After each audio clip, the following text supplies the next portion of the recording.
Resource Center archives, and one has to understand that Mr. Mackey occupies a unique and original position in the area of design, inasmuch as the impact has been felt enormously because of the impact of television as well as his other areas of accomplishments.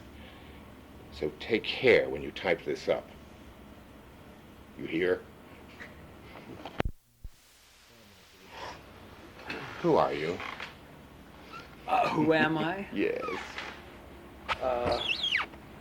I'm a middle-aged ex-costume designer, fashion designer. Not an ex-fashion designer. I happen to be doing that at the moment. And really not an ex theatrical designer either, because I have been doing that lately too, but not as much as I used to. Where did it all start?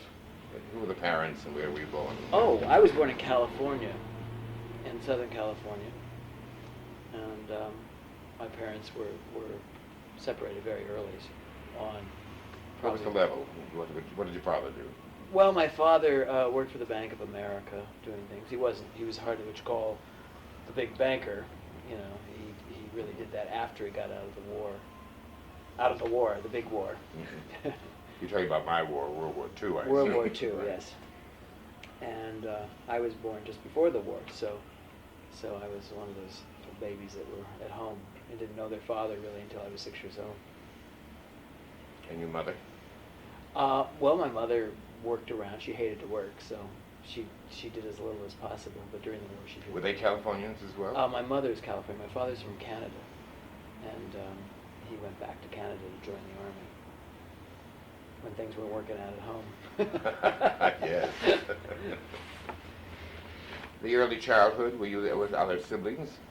Well, I had an older sister, about 10 years older, who was, you know, when I was 4, she was 14, so it was a perfect sort of built-in babysitter for my mother. And so I got taken around to see lots of afternoon movies and things like that. Mm-hmm. So I saw a lot of sort of movie musicals and that sort of thing that I wouldn't have seen ordinarily. You feel that going to those early movies had an enormous influence on your life? Absolutely, absolutely. I loved them. Expanded. Tell me. Well, when you're that small and all of a sudden you live kind of, you know, a rather drab life for a 3 or 4 or 5-year-old, 6-year-old, whatever it was, and you go into a movie house and all of a sudden there's Betty Grable and all her turquoise and her pink fur and glitter and beautiful places to live and beautiful clothes, and there's Carmen Miranda and Rita Hayworth. That's pretty terrific, you know. I really got off on that. I liked it. And then, and there's Tyrone Power as a pirate and Errol Flynn. And movies were just the best. There was no television. Did you transpose it? Did you take that at 5, 6? Did you take something home with you out of that and do something? Well, I used to just take it home, and they would find me drawing pictures, my own little versions of what I'd seen. And of course, I was a million questions after every movie. Why did they do this? Why did they do that? Why was it like that? And I didn't really understand when I would see what didn't look like today. I would say, oh, that's an old-fashioned movie, meaning a period film. And of course, most of them were in those days. A lot of turn of the century and a lot of sort of all the pirate epics and all of that sort of thing were all sort of Hollywood period. We never knew quite what period it was. When you see them now, you look, well, I think we're not sure. It's one of those. In Westerns, you never know what year that is. I do think it's one of the marvelous things about Hollywood, that it created its own magic. MGM Medieval was a very special design period. It had nothing to do with anything else. Oh, absolutely. Later on when I was doing spoofs on television of certain periods, I would ignore the real period and do the movie version. And if you're doing a spoof on a 40s movie, all the women had big shoulder pads no matter what period it was. It could be all the way back to medieval or turn of the century. They all had great big square shoulders, Going back to when you were 5 or 6 and going to these movies, did you have any real... I've just destroyed a major design. Did you have any real sense of costume? I mean, did you actually come home and start to, the pictures that you drew, were they related to clothes? Yes. Were you dressing the actors? Yeah, or I didn't redressing realize them? at the time, but I was drawing pictures of the actresses and the actors and whatever. And very often I would draw these outfits, and then I would put my sister's name or my mother's name or my grandmother's name under it. Like that was an outfit for them, and they'd all look at it and they'd start to laugh because they'd be bare midriff and big picture hats and things coming off the side. I mean, I really did some pretty outlandish things as a kid. Did you make, did you, we know your reputation. I trust the outlandish has not stopped. We'll get into that later. Okay. But I think it's a marvelous thread that runs through lots of designers. You're not alone in childhood memories of moving out of their own lives. You described your life as pretty drab for a 5-year-old. I'm not sure what a 5-year-old Well, I was don't know. going I to mean, happen. either. Actually, it was pretty good. And then I moved to my grandparents' house. That they lived in a sort of isolated area where there were no children, on a busy, busy street. And my grandmother was terrified I was going to get, run over. So she just was very happy if I would stay indoors or stay in the house or in the backyard. And so I tended to have to start amusing myself. And that's when I really started drawing more and more and more just to make myself happy. They supplied you with drawing equipment? Yeah. There was no problem there. I always had things to draw. And because I kept quiet. But it is interesting that there is a thread through designers who seem to feel that by taking themselves out of themselves at a given period, they created worlds that were more acceptable to them, worlds that they could play their own roles in, their own fantasies. Oh, I think so. Can you remember what roles you yourself played? Who did you want to be? I don't know. I never thought about being anybody particularly. I just wanted to be part of that world. It was like you'd see movies about show business, and everybody went through these fabulous montages to get to Broadway and play the Palace. I mean, who knew? I didn't know what the Palace was, but I knew that that's where you wanted to get to. And you wanted to get to Broadway, but you had to get on that train, and the scenery going by, and the playbills going up, and all of that. And I thought that was just about the most exciting thing I could think of. And I wanted to be part of that. I didn't know what that was, and I was never so shocked in my life as when I finally went backstage at the Palace in New York, and 2 or 3 rats went across my feet, and I went, this is the Palace. This is this gorgeous place. Because in the movies, everything, the stages are the size of football fields, no matter how big the theater is. Of course. Did you take this to school with you? Well, not really, no. At school, that was my other life. And I didn't really get involved in school until I got into high school. And then I did get involved in the theatrical productions. And all of a sudden, all this stuff that I've been doing all those years and working so hard at, for what reason I didn't know, I was designing costumes and scenery and being in plays, and all of that seemed to appeal to me. And it was all based on what I'd learned from movies. Did you go to local high school? Yes. What high school? Rosemead High School. So they had a big drama department? They did at the time. We were very lucky. The one teacher, and he loved putting on productions. And so a school that would usually put on maybe 2 a year put on 6 or 8 a year, big ones, musicals and everything. So I had a good time. And that was a very good training, actually. Was there any strong direction from the people in the drama department of the high school? There was, yes. I mean, I was allowed, which was great, to design costumes and have them made by the mothers or by the girls in school that could sew. And of course, everything was made out of 39 cents a yard, whatever, lining, taffeta or cotton or chintz or horrible fabrics. But at least they got made, and all the necklines were always higher than I designed them. The leg lines were down here. But at least it was, the color was more or less the same, and I got the look. It is interesting to realize that, of course, the ability to create and the ability to invent very often is fed by economy. I mean, the fact that necessity is the mother of invention. And, yeah. If you don't have a lot of money to play with, can you remember any things that you created or invented at that time to make it more glamorous? Well, I made myself more glamorous, actually.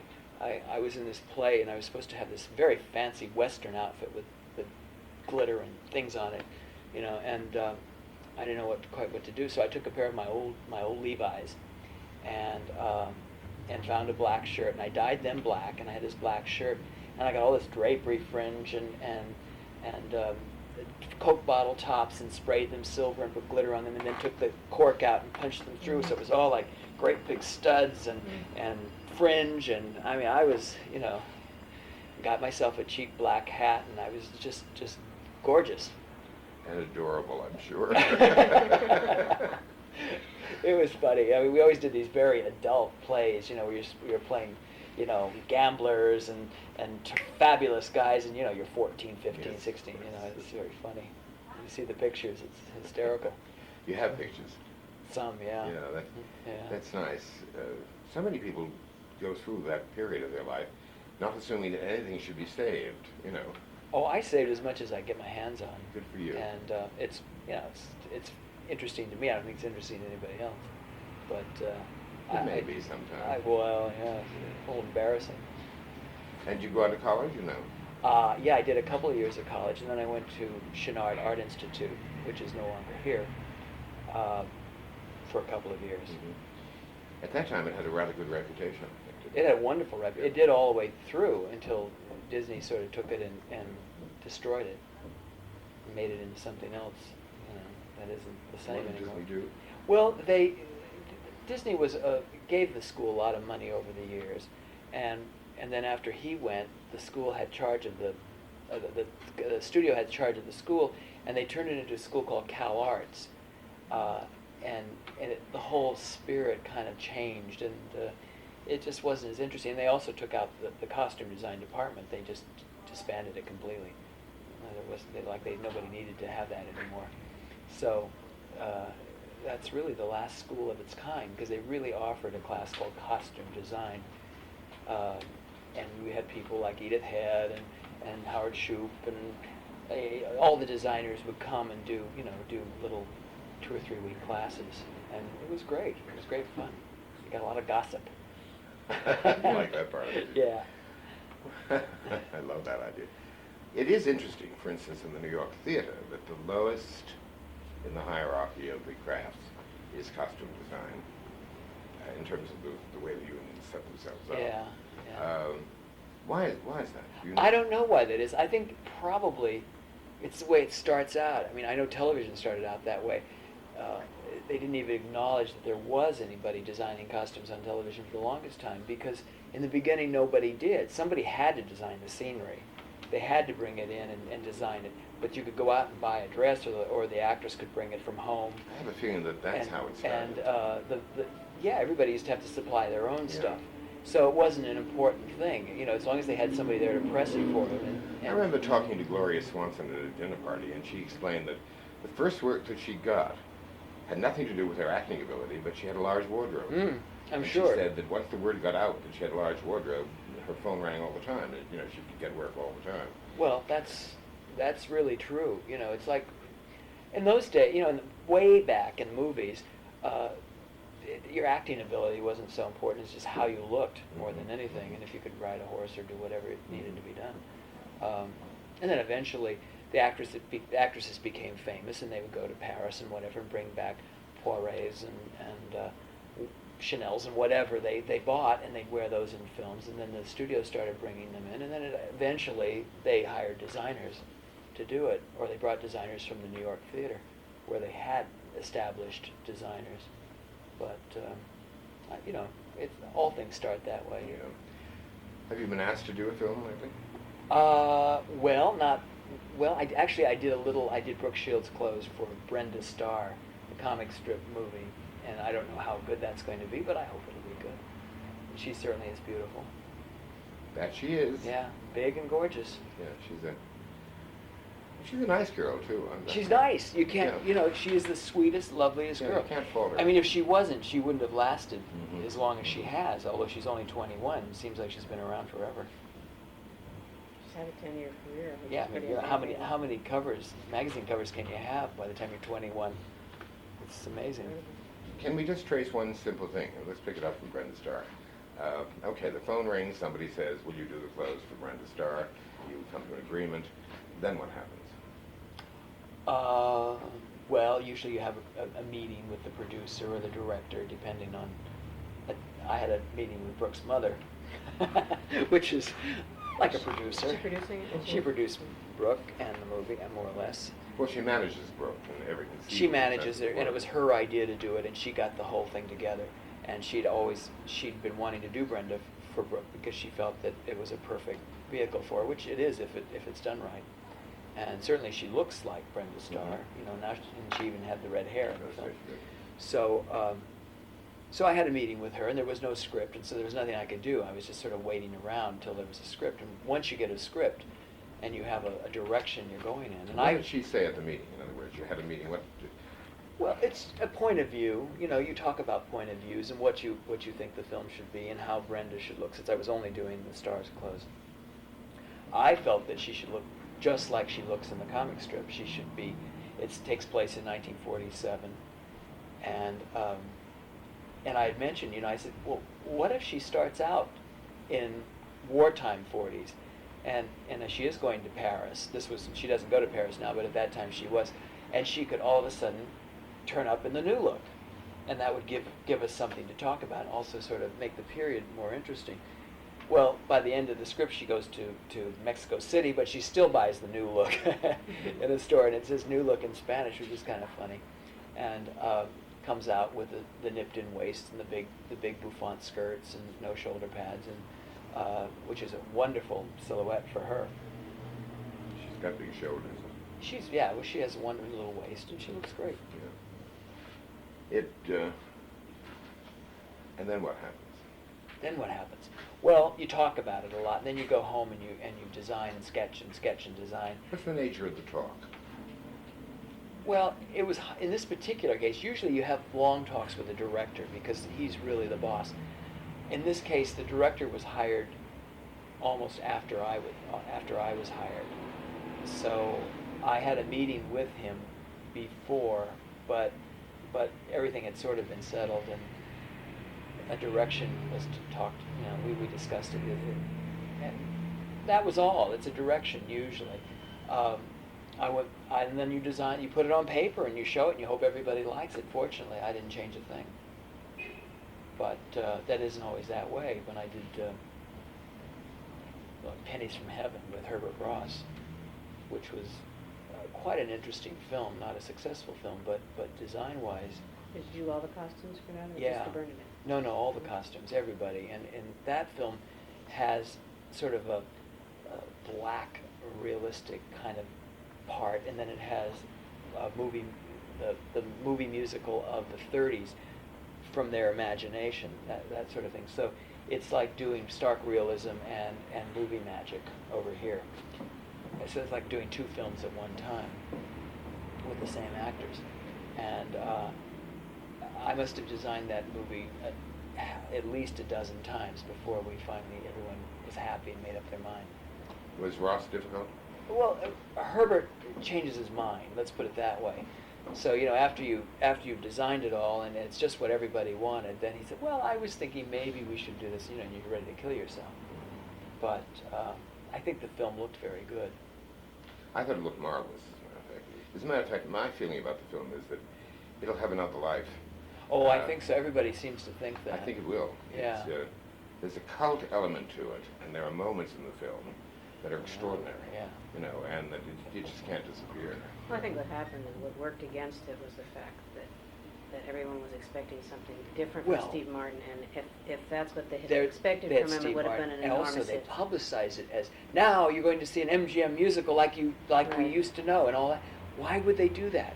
People took their children to see it, and they sat there in this, you know, this black, terrible thing. You know, I mean, it should have been. It had nothing to do with the way it was publicized. It was a big mistake. But MGM was desperate, and they wanted to make some money, you know, and it ended up not making anything. Because it was an attempt out of their fantasy to do an MGM musical of the 30s. Would you go back to those musicals for research? Or? Oh yeah, I mean, I was, even if I didn't want to, I had to. I was held captive watching old tapes and films and things. And, you know, I didn't want to do it just like that. I wanted to have the spirit of it, which I didn't actually copy anything directly, except one number, a Fred and Ginger number, we had to recreate it exactly because they were in the movie theater and there was Fred and Ginger actually doing the number, and then they looked up at the screen and there was Bernadette and Steve doing the number, and so I had to make the same exact dress, the same beading. Was that the Bernadette Newman dress?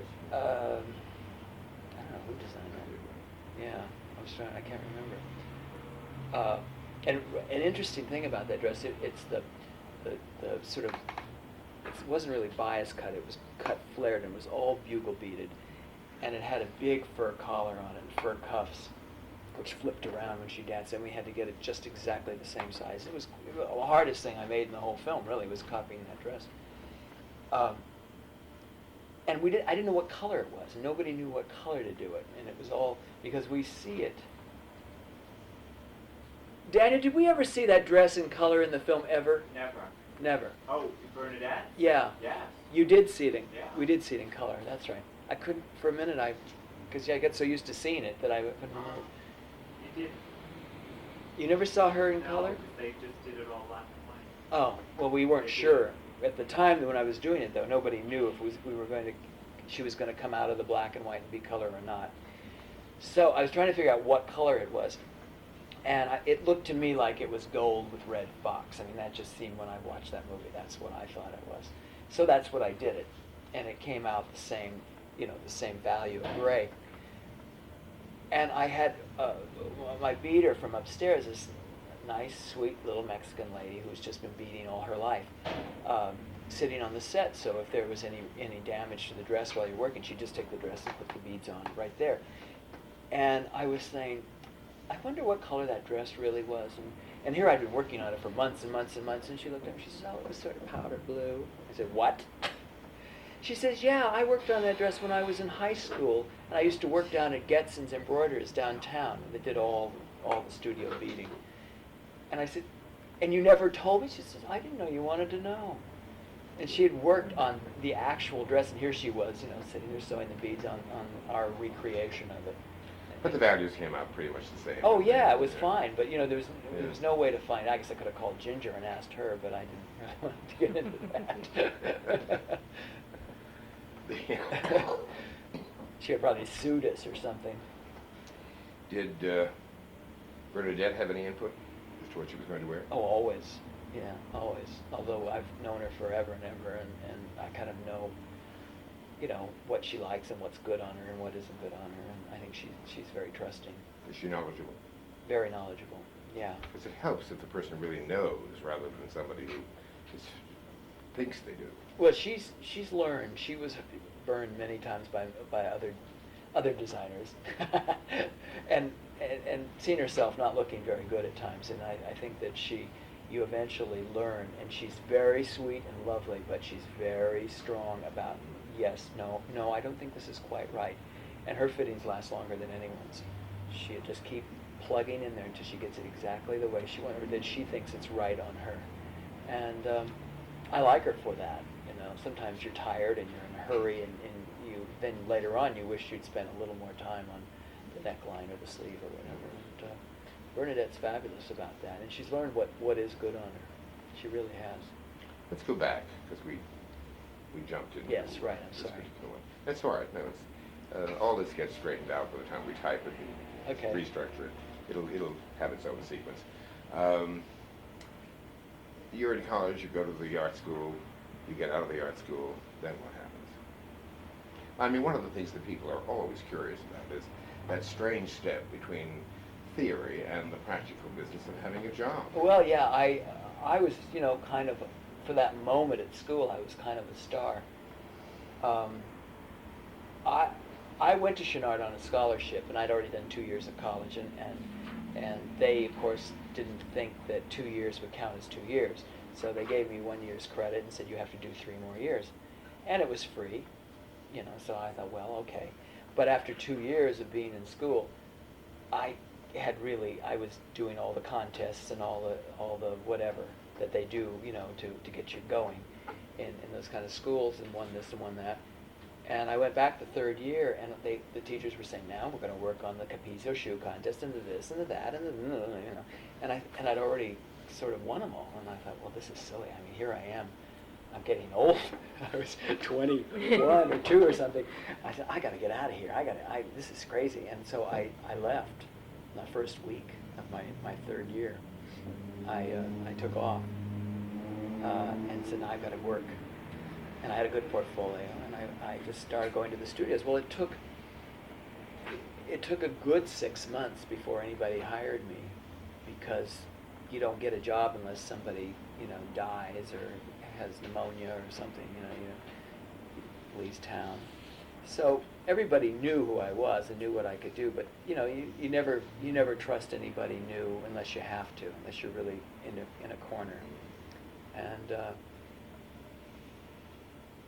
actually, a designer needed desperately for somebody to draw all the men's clothes on a terrible sort of 60s fluffy film.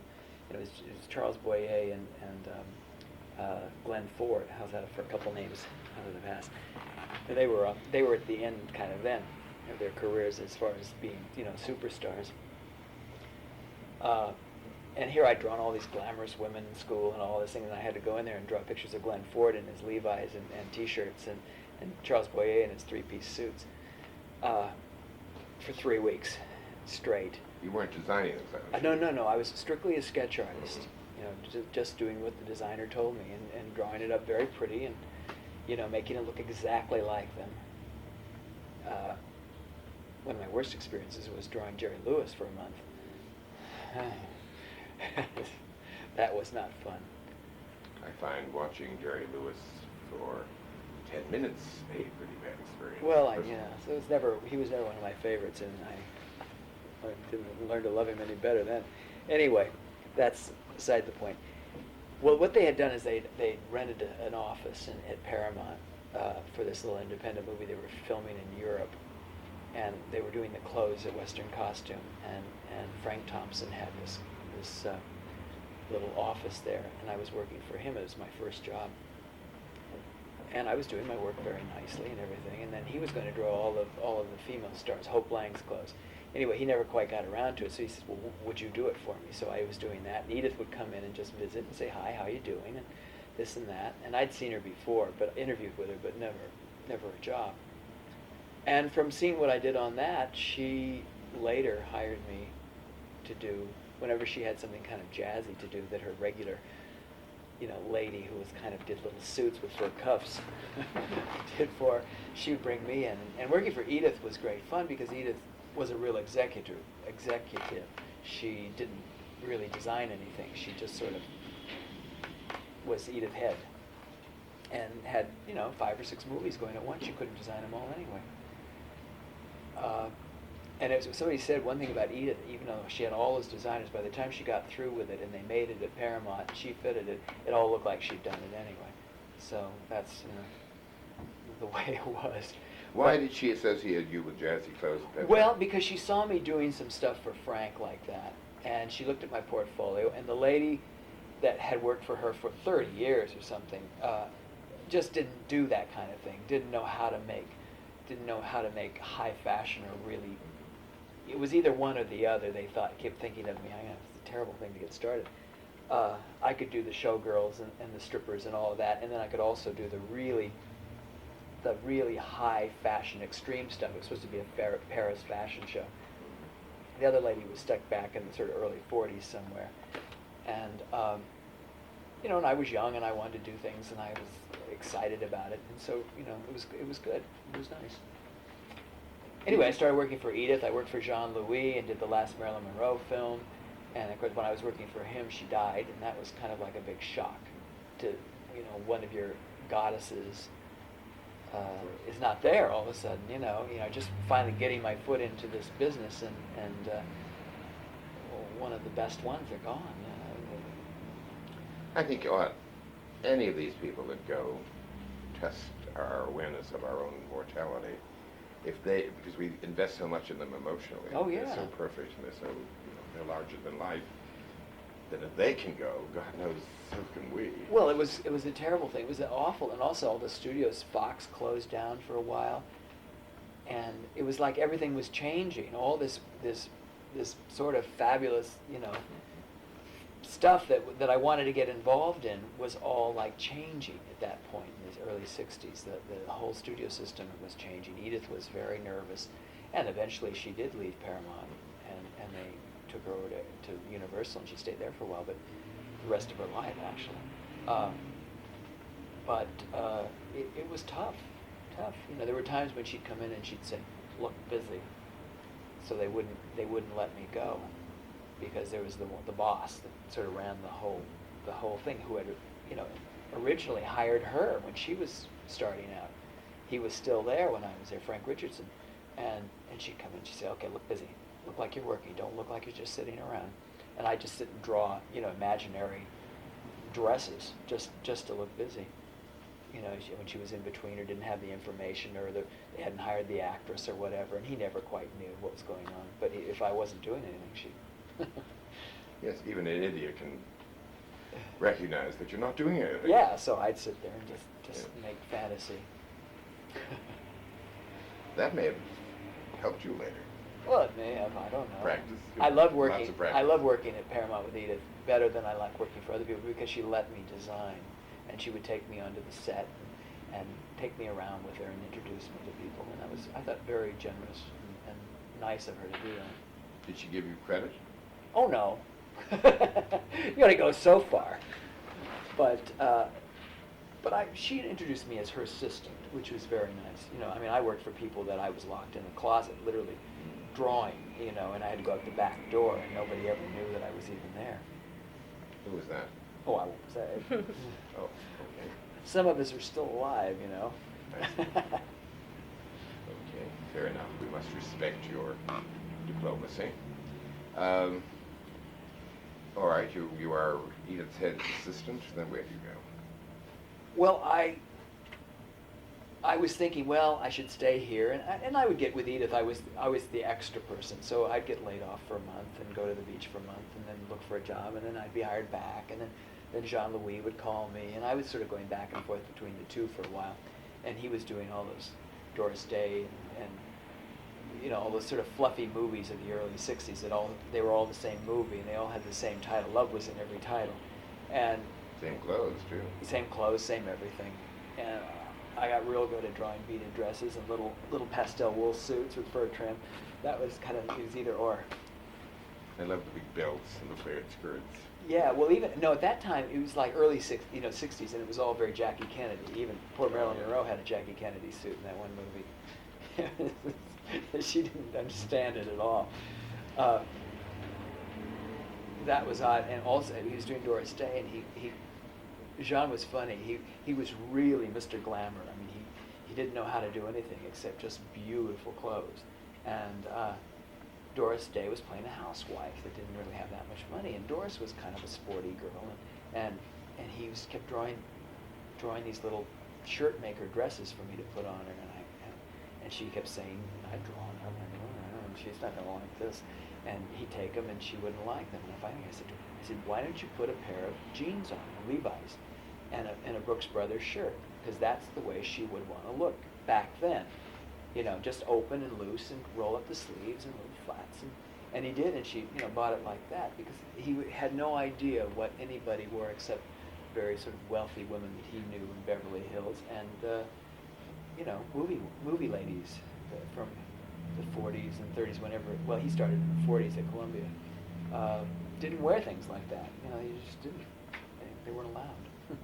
Also, you were younger, a lot younger than these people, which kept you in touch with all the things that were happening. 40, 50 years younger. Yeah, you know. I think that makes an enormous difference. Well, I think it does. Sometimes right now I feel like, oh my God, you know, I'm getting to be that age, and I start looking, I don't want to get like that, you know, and not be aware of what's going on. But you can't help it, you know, those kids are living with people that dress that way and do that and go those places, and you know, you just don't do all that. You go different places and do different things. I've always thought of fashion as the education of the eye, you know, in the sense that you pick up and you respond. Mm-hmm. Good designers, it seems to me, are like good poets. They are not ahead of their time, as people think. It's just that they are of the time, and everybody else is a little behind the time. I And suppose so, yeah, I think so. I think that's true, and I think that the trick in keeping aware of what's happening is just to allow the eye to be Yeah, just educated. look. Just I keep mean, your if you eyes just open. drop into one of the clubs, if you take, one day a month and hit the strip, Go look. seriously, and Yeah. out here, Just keep your eyes open. it does make a difference. But I also think there's a point where you see it differently because of Well, it's what I find harder now. I'm 47, and things are repeating again. They don't look so good to me the second time around, and I'm thinking to myself, my God, when you start having to live through the same thing again. And the worst thing happened to me was once when I was doing it was a Goldie Hawn special, TV special, and we did a big 60s number, and everybody was just so amazed. And I had pulled out from the storage area a whole set of 60s clothes, little mini skirts and stripes and psychedelic things that I had done then for real, and put it on everybody. I didn't do a thing. I just got it out of the thing. It hadn't been used in however many years it was, and everybody was fainting. Isn't it wonderful? And it's just, and I think to myself, oh God, here I am doing it again. whose storage thing was this? Well, I have a rental. When all those shows went off, the Carol Burnett and all those shows, which we did an enormous amount of costumes, there was all this stuff, just warehouses full of stuff, and we opened a little rental thing at that time. Did you own the costume? Well, no, she did, but she didn't know what to do with it. And when you sell that stuff, you get about a nickel on the dollar. And so she said, "You can have it. You open the thing, and you can give me a percentage if you want, or whatever. I don't care if you want to do that." And it's been very good, and we keep adding to it. And a lot of TV shows and videos and all that that stuff. All the Sonny and Cher things went into that, except the ones that I sort of kept separate that were special, I thought. Those very unique clothes that you did for Cher. Well, they weren't clothes. That was the thing. A lot of people thought they were clothes, and they had nothing to do with clothes. Okay. They were visual enhancements of some sort. I don't know. They were costumes. Body in the sculptures. Purest sense of the word. They were real costumes, and some people were just horrified. Oh, those clothes. Well, they were clothes. Couldn't wear them. Well, she wore them. She wore them a few places. Who owns those? Well, I do. I ended up with them, and I didn't. Some of them I let go, and that weren't that special. But then I've kept a great, nice collection of them, of the better ones and the more interesting ones, the ones that were really beaded beautifully and done. Some of them were kind of like one-timers, and then others were really done nicely. So I tried to keep the better ones. Because I figured to myself, I said at the time, I said, I'm never going to have this woman, this time, and the kind of budget we had to do this again. And I think there's something kind of unusual about this, and it's true. There you were in the early 70s, middle 70s, doing this wild stuff, and it won't happen again. We don't have variety on television like that again. The woman herself is a special woman. Nobody can wear what she can wear. Even to this day, she's still very special. Did you see that new Black Gamma ad with her, with the thing and the? The Academy Award even. Well, it was she used the same headdress, but she had to fight Peter Rogers to do that ad. He wanted her to put her hair in a bun and wear a little Princess Line coat. I love what she said. She says, "Listen, Peter." She says, "I didn't get to be this legend from listening to assholes like you." Oh, that's a great line. Favorite word. Me and David Letterman. He's like, okay. Well, that's her favorite word. I mean, it's like, But it was funny. And also, she wasn't happy because, I don't know, 10, 15 years ago, Diana Ross was asked to do it. And they were very close friends at the time. They still are friends. And she said, "Have you ever thought of using my friend Cher?" He says, "Never. I would never use her. I don't consider her a legend, and I would never be convinced that she ever will be." And then, of course, he started sending her notes about, "Would you please do it?" Here we are. And, she kept sending her notes back, "Go, Gerson." Yeah. just like she is, you know, it's just very honest. And he kept sending her flowers, and it took 1.5 years to get her to do it. And then she was walking out the door. She said, I'm not going to, this isn't what I'm going to do. And she did it her way. And she says, you know, if you don't like it, you don't have to use it. All you've done is wasted, you know, you've already paid everybody anyway. So let's just shoot it, and if you don't like it, don't use it. Well, of course, it's a terrific ad. That's wonderful. I thought the ad was wonderful. I'd be curious as to your impression of the use of the costume on the Academy Awards. Well, that was something that I know a lot of fashion people were horrified, you know, that she would wear such a thing, and then they blamed me. Well, like it was my fault, you know, because I said to her, I said, you know, you're giving an award to somebody, and it's like you're trying to upstage them, and then after she did it, I figured, no, you know, that's her. The awards were so boring and so lifeless and not very interesting to look at, that at least, you know, it gives somebody, I mean, it's only a dress. I think she says it's only a dress. It's not a big deal. So what? And to her, that's a dress. You know, she said, no matter what the outfit is, oh, yeah, that's a nice dress. So It's interesting because my reaction to it was not horrified at what she was wearing in any sense, but why she was wearing it. The reason being well, she was at that point being considered a major dramatic actress. yeah, well, she was trying to be a good girl for a couple of years there and do everything they told her. And she went to the Academy Awards the year before, whatever, and she wore a gown, a real Hollywood gown, and everything. And then she says, and then they said I was the worst dressed one, and Blackwell did her in. Which, I mean, what does that mean? That means nothing. I said, you know, that just means that you're popular, because he doesn't pick anyone unless they're popular. But she didn't get nominated this last year, and she really should have. Had a wonderful performance, and she got sort of snubbed by the community because they didn't, you know, share. And so she said, oh, to hell with it. She says, I'm 40 years old. I still look good with everything showing, so I'm just going to get up there and have fun and be. I want to look like I used to look in the old days. And I said, okay. All right, you want it? She says, yeah, just make it black. I want to look like one of the Indian. So I did it, and we all sort of had a good time making it. You know, had to do it like in a week, and that's it. Yeah. Well, it's a matter of, it was a matter of total opinion. And she said, you know, she said, a lot of people are sort of on the fence about me. Now they're going to be either one side or the other. It does show you the impact and effect that clothing can have, the message that is communicated. Oh, yeah. So completely. If I'd been advising her, I would have advised to go the opposite direction. I would have simply said, they've ignored you. You have to come out as the most important lady at that function. Not a caricature, not a joke, not a cartoon. She loves to make enemies in shock. I mean, that's her. She gets a big kick out of that. I would have put her in the most simplest, but yet kind of daring at the same time dress. No, with that body, of course, you can do that. Yeah, and I think she would have been dynamite in it, but that's not where her head is, you know. And she's, you know, somehow she comes out on top. She always, you know, she's been up and down and everywhere. She's had a very long career. It's true. And she's, you know, over 20 years in the business. And she somehow always seems to know what will work for her and what will get her picture everywhere. And it certainly did. I don't know if that's good or not, but it did. Again, go back. Most of us became aware of your enormous talent because of the Carol Burnett show. That constant.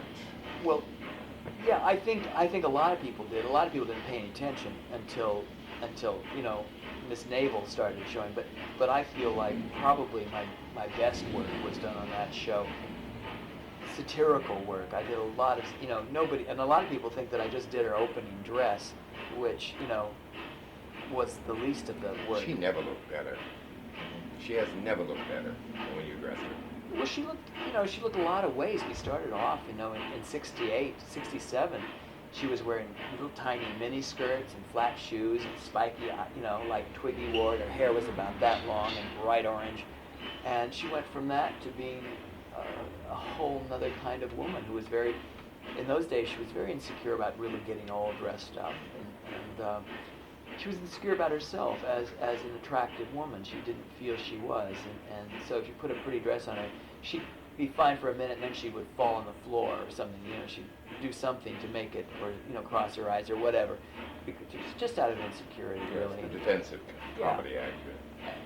Then she got so she kind of liked looking good. You know, you could just see it happening, and she was very fussy about her hair and her makeup, and would come out and be very gracious, you know, and wear things that she would never have been able to wear the first couple of years.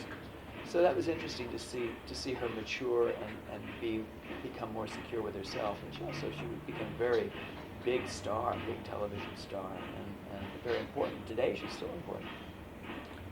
Well, she's done a remarkable job of proving herself as a great dramatic actress. Yeah, She really has she's a good some actress. major work. She loves comedy. Right now, I just did a miniseries with her that'll be out in Did you do Fresno? Fresno, November. Funny Have you show. seen any of it? No, I read the script. And she plays the matriarch of this Fresno dynasty. Raisin Take off dynasty. Raisin dynasty. Right. Yes, it's a takeoff on all, Dynasty Yeah. and Dallas and Yeah. Falcon Crest. She's sort of cross between Joan Collins and Jane Wyman, I guess. I don't know how else you could put it. Anyway, I did the clothes, and I know people are going to think that I did them for real. And there are people that will just love them, even though the hats match, the dress matches the this, and, there's fur on everything. But I really miss doing that kind of work, making a comment on society, going to the malls and seeing what the latest housewife is wearing and using that. And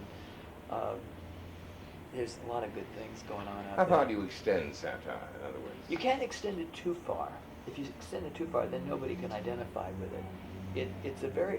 And also, when you're doing comedy, you can't get it so far that nobody can listen to what the actress is saying.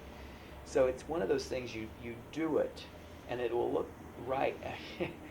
It's a fine line. I don't know how to explain it. I know when I want to stop and not go any further with it.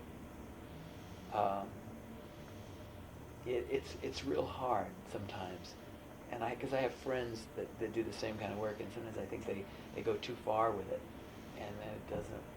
The material doesn't hold up against the costume, and I try never to do that.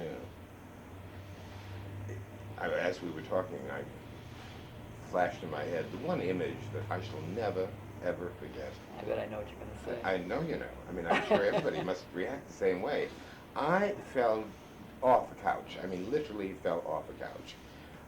Part of it was related to the fact that Vivian Leigh was a very, very close friend. And the other part of it was... That's a real example of how movies, how everybody, there's almost nobody that hasn't seen that movie and been kind of, how did she make that dress out of those drapes, And the audience, it was a one lot of help. Yeah, a lot of help. But it was, I was backstage, which I very rarely, once the show was going, there were people to put her clothes on.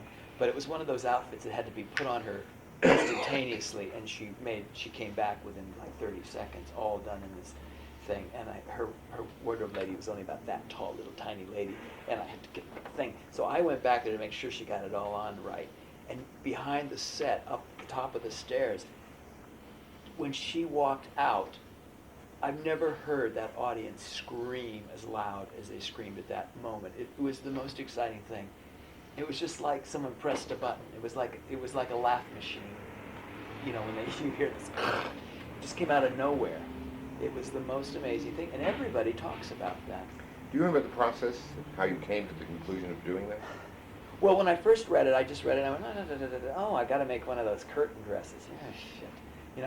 Because I'd made one before for something else, and it wasn't available, and I thought, oh, I have to get some green velvet or something, I don't know. And I was trying to get the whole show. It was a huge show that we were doing that week, because it wasn't just that sketch. It was, Dinah Shore was on, and she had a big number, and they had a big production number with costumes, and this wasn't even the finale. It was like just one of the things.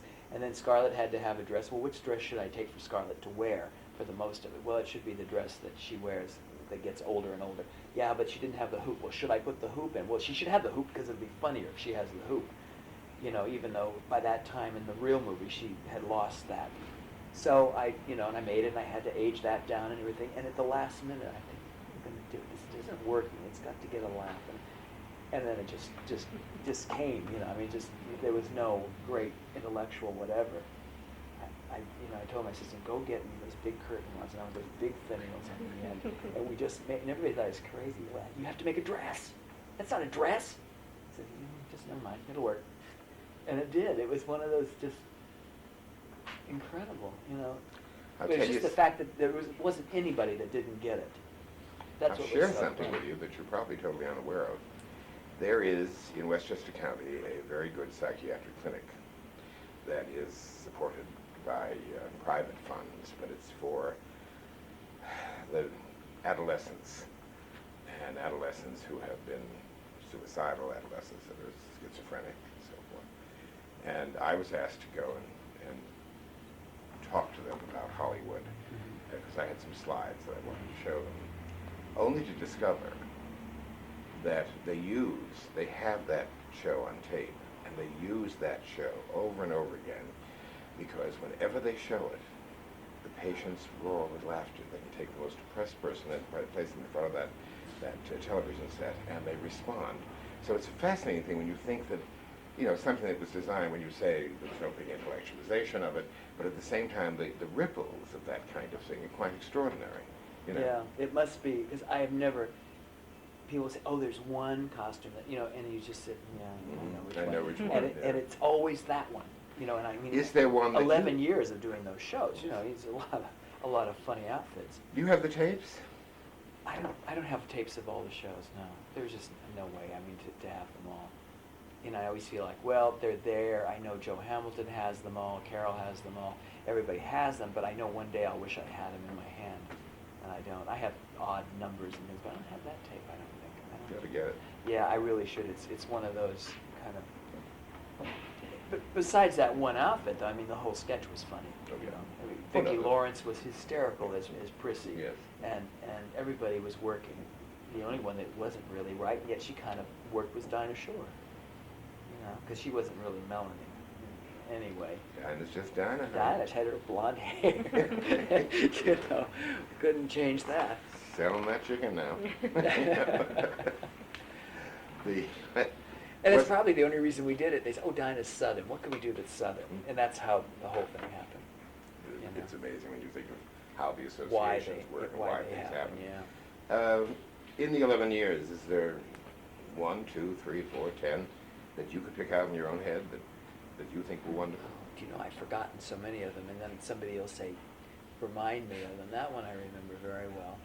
Some of the original characters that I did for her that went on were quite wonderful. She was wonderful in that everything kind of worked the first time she did it, and then of course it just kept going, and they kept saying, well, this is good, let's do it again, and then it kind of got driven into the ground. But like the first time she did Gloria Swanson, Sunset Boulevard. yeah, and, ours was Nora Desmond. It was Norma Desmond. It's not much of a change. It was pretty funny.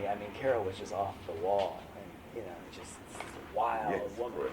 And of course, Gloria Swanson played it that way too. She was Yes. pretty crazy. That was fun. First time she played Eunice, Eunice and Mama. That was pretty terrific. Those two together doing those things, and those things were not really funny. Those were always very sad.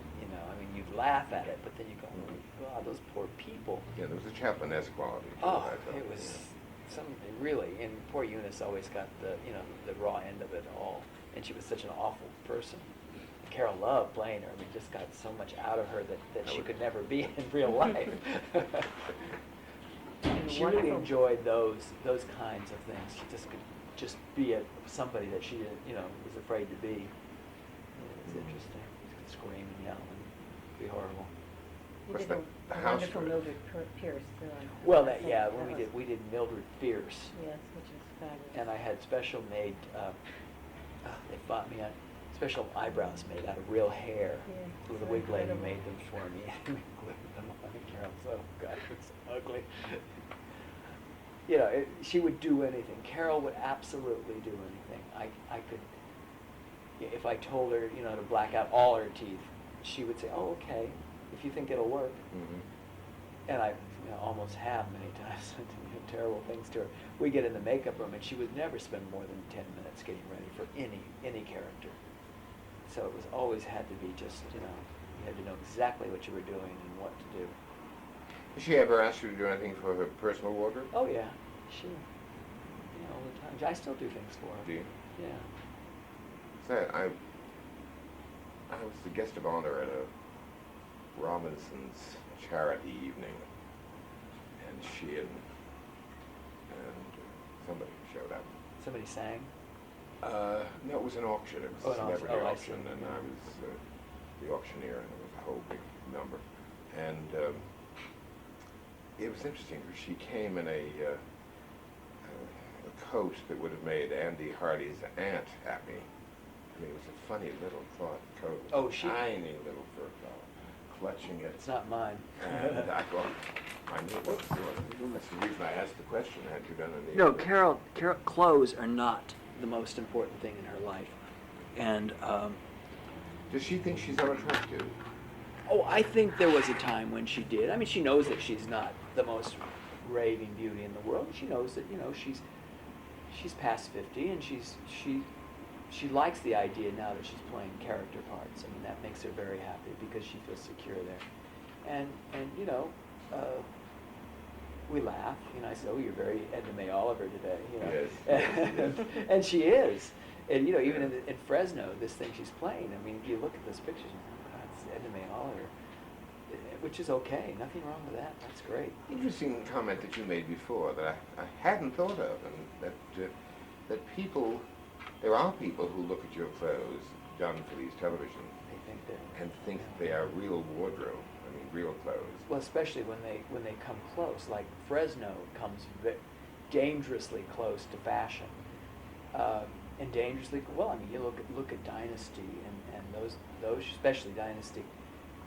Those are over the top clothes. I don't care what anybody says. I mean, they have nothing to do with reality, except now reality is beginning to imitate that.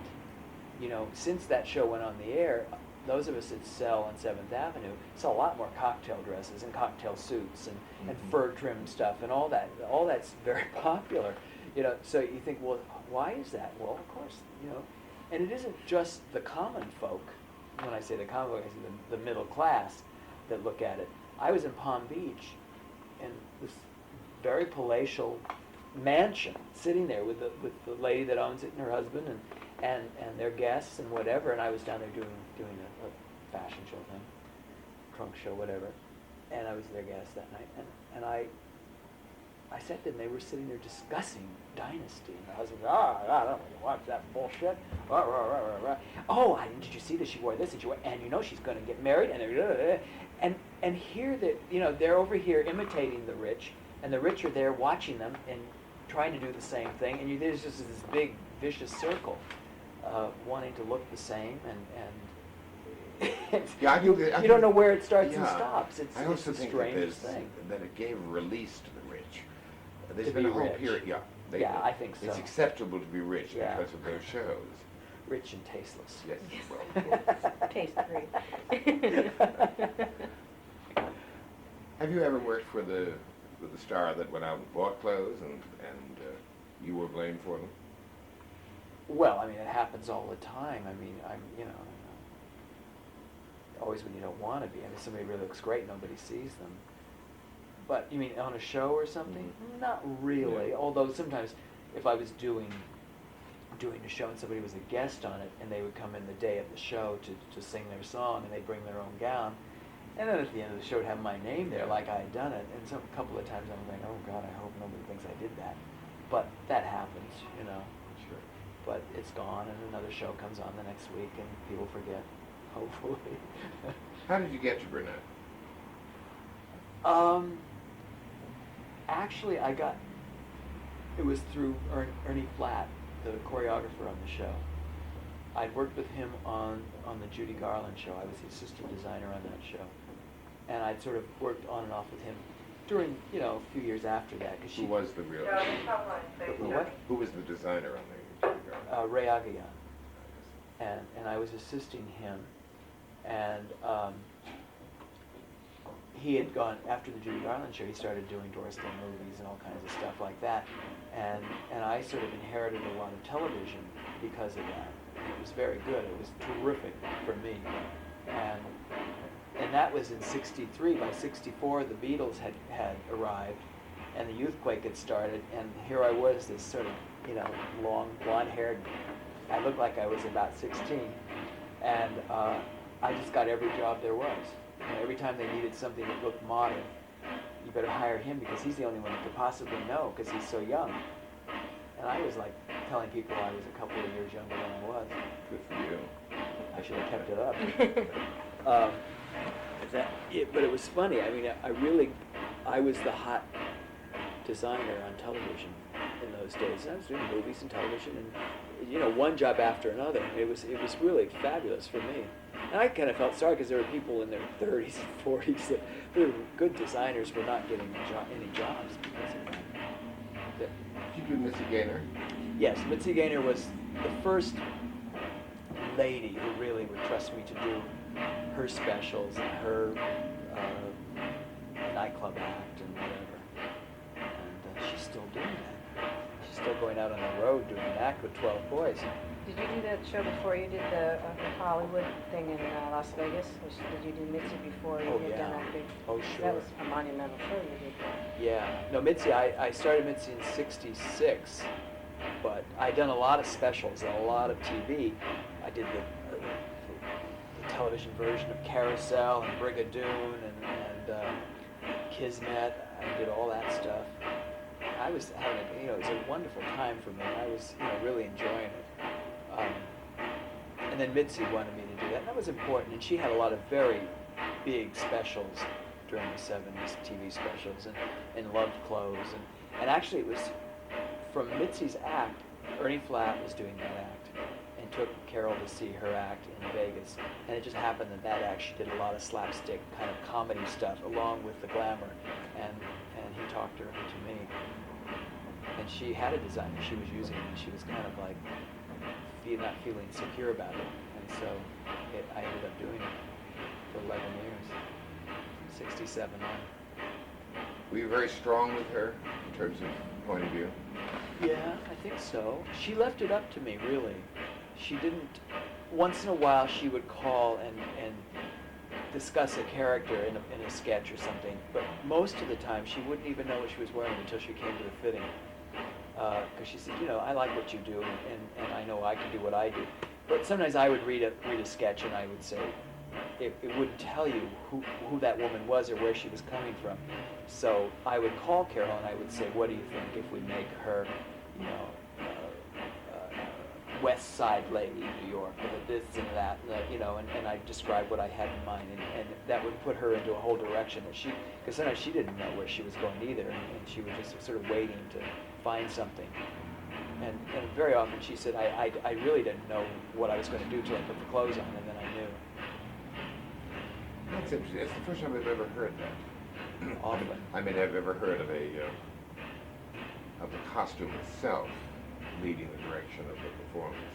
Well, usually if you're doing a movie or something like that, you have a pretty good idea. You have long discussions and meetings about The script is pretty much it. Yeah, the script will tell you, but not always. Not always. You're just a woman, and you have a name, and it goes on and on and on, and what she's doing, but you don't know really who she is or where she's come from, what she looks like.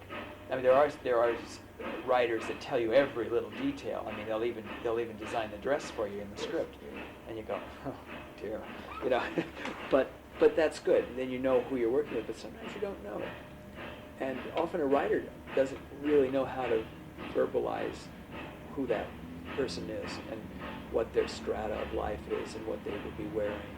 And so it's important. But for Carol, I often one of the characters she did the most, Mrs. Wiggins, which is the secretary with the tight skirt and the print blouse and the Farrah Fawcett hair, who did her nails all day and watched the clock. Was originally written as a quite an old lady, a white-haired lady, Mrs. Wiggins, which makes sense when you hear the name. You think it's an obvious choice for an old lady. And Carol had done a lot of old ladies by that time. and she'd gotten a lot of sort of bad reaction from the Grey Panthers and whatever. You know, they didn't. You know, and she never did anything as an old lady that a lot of old ladies don't do. But nevertheless, you're Sure. not. It's like being black. You're not supposed to be black. You're supposed to be, you know, grand and gracious and never have an accent, never have a dialect or anything. Well, that isn't what it is, you know. But people are funny. They don't want to. Well, also, you can't spoof something that isn't familiar to a lot of people. No, but it's a shame, you know, that groups of people don't have any sense of humor about themselves enough to, you know, you can certainly spoof the English and nobody says anything. I think there's a process. I think the cultural process. You reach a point where you are totally sensitive to anything that's said Oh, about yeah. you. Oh, I You understand. resent. Exactly. Then there's the period where you feel secure enough that you can be joked about and spoofed. I mean, it's like, you know, people get upset when they spoof homosexuals. Well, come on, you know, I mean, we see them, we know that what things they do and how they talk and how they act, but no one's supposed to do that. You know, that's bad. You're not supposed to, well, of course it's bad if that's all you ever see, and that's usually what you see, but, you know, and I guess every black person is always a maid or a butler, and they were always shuffling along and rolling their Yeah, eyes. stereotypes. And that's, you know, that's too bad. Anyway, so I said to Carol, I said, you know, I'm bored with doing this. Wouldn't you like to be something different than that? She is a secretary, and in the studios, there are all kinds of secretaries that do nothing but wear tight clothes and low neck dresses, and they're trying to, you know, hook themselves a producer husband, and they sit and do their nails and watch the clock and go That's an to. interesting use of the word hook. Would you call them hookers? Well, you could. Yeah, they're kind of lower rung. I mean, they're not. No, I understand.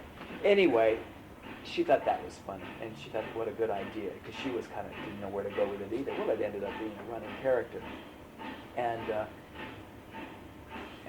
I made the skirt so tight that she could only walk that way.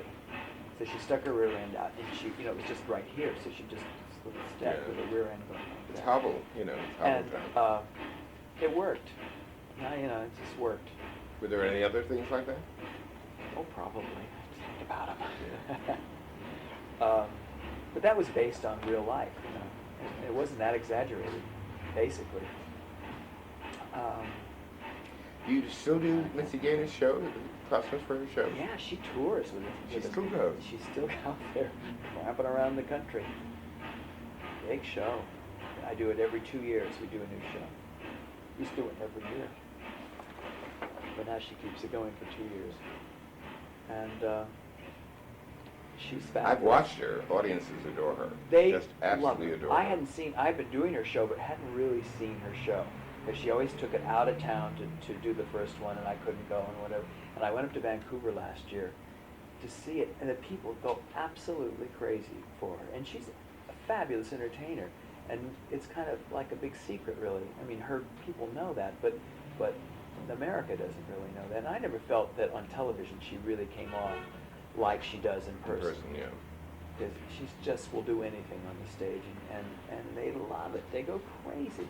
And of course she changes clothes 20 times, and they love that. And so What's what's the budget on a thing like that? Do you Oh, I don't have know. a decent budget to work with? yeah. Oh, Mitzi, there's no limit. You just do it, and it'll get paid for eventually. And that's just what happens. Yeah, well, It that's- eventually gets paid for. Yeah. But she doesn't want anything to look cheap. She doesn't want anything to look poor. If she has a chiffon skirt, she wants the best chiffon and the most fabric she can have in it. And Well, she's got great legs, you know. she's got, yeah, and you know, if it starts looking a little worn on the road, it's sent right back in here, and it's all done, you know, fixed up and done new, or a new one is made. It's very, very fussy about all Is that. Jack still managing everything? Jack still manages everything. Goes on and on and on. What about in the case of like Hollywood, what kind of problems did that present to you, or any kind of challenges? Which was the Oh, show well- that he'd done at the MGM Grand, which was a spectacular Yeah, show. I have the finale is mine there now still. Is it? It's the Jubilee show. It's not the MGM Grand anymore, it's No, the it's the Valley. Valley. No, Yeah, right. it doesn't make any sense to me, but anyway. Doing a Vegas show was something I never really wanted to do, yet I wanted to do it. It's, you know, you'd go and you'd see all this stuff, and you think, oh, wouldn't it be fun to do one of those? Well, Don Arden came to me and wanted me to do one, and I did one back in whenever that was, 76, I think. 75? 75, yeah. whatever it was. It was a nightmare. I mean, there's over 1,000 costumes, and it's millions of dollars worth of clothes, and it's not clothes, it's stuff and cages, and it's like sculpture. That really is like sculpture. It's the most amazing thing to ever put one of those together. Showgirls, I mean, 50 showgirls on stage, and each one different, and enormous coming down the staircase. After I did that one, I said, I'll never do another one. It's the hardest thing I ever did. It is as hard it's wonderful to sit down and put it on paper. I mean, I have all the sketches and I look at it and I go, oh, that's really fun. But then when you really have to see it through, and they have to last, that show ran 7 or 8 years. Now one's running. I don't go, after 2 or 3 years, I don't go back to see it anymore. You have a department here that receives the beat-up costumes and No, refurbishes? they once it's in Vegas, it's theirs, and they have a huge refurbishing. But it's still, they forget what it really looked like, and before you know, you go back and sometimes you don't recognize it. Oh, that's interesting. So it happens gradually. It doesn't happen right away. So now I've seen it, the one that's playing there now, and it was fun. I wish I had a tape of it. And of course, the terrible part of it is the last Hallelujah Hollywood, on its last week, they did an HBO special. Why didn't they tape it the week it opened, Sure. and then hold it, when it's really fresh and beautiful? And it's fun. They're bigger. Those shows up there are bigger than any French show, any Folie Bergère or Lido or any of those.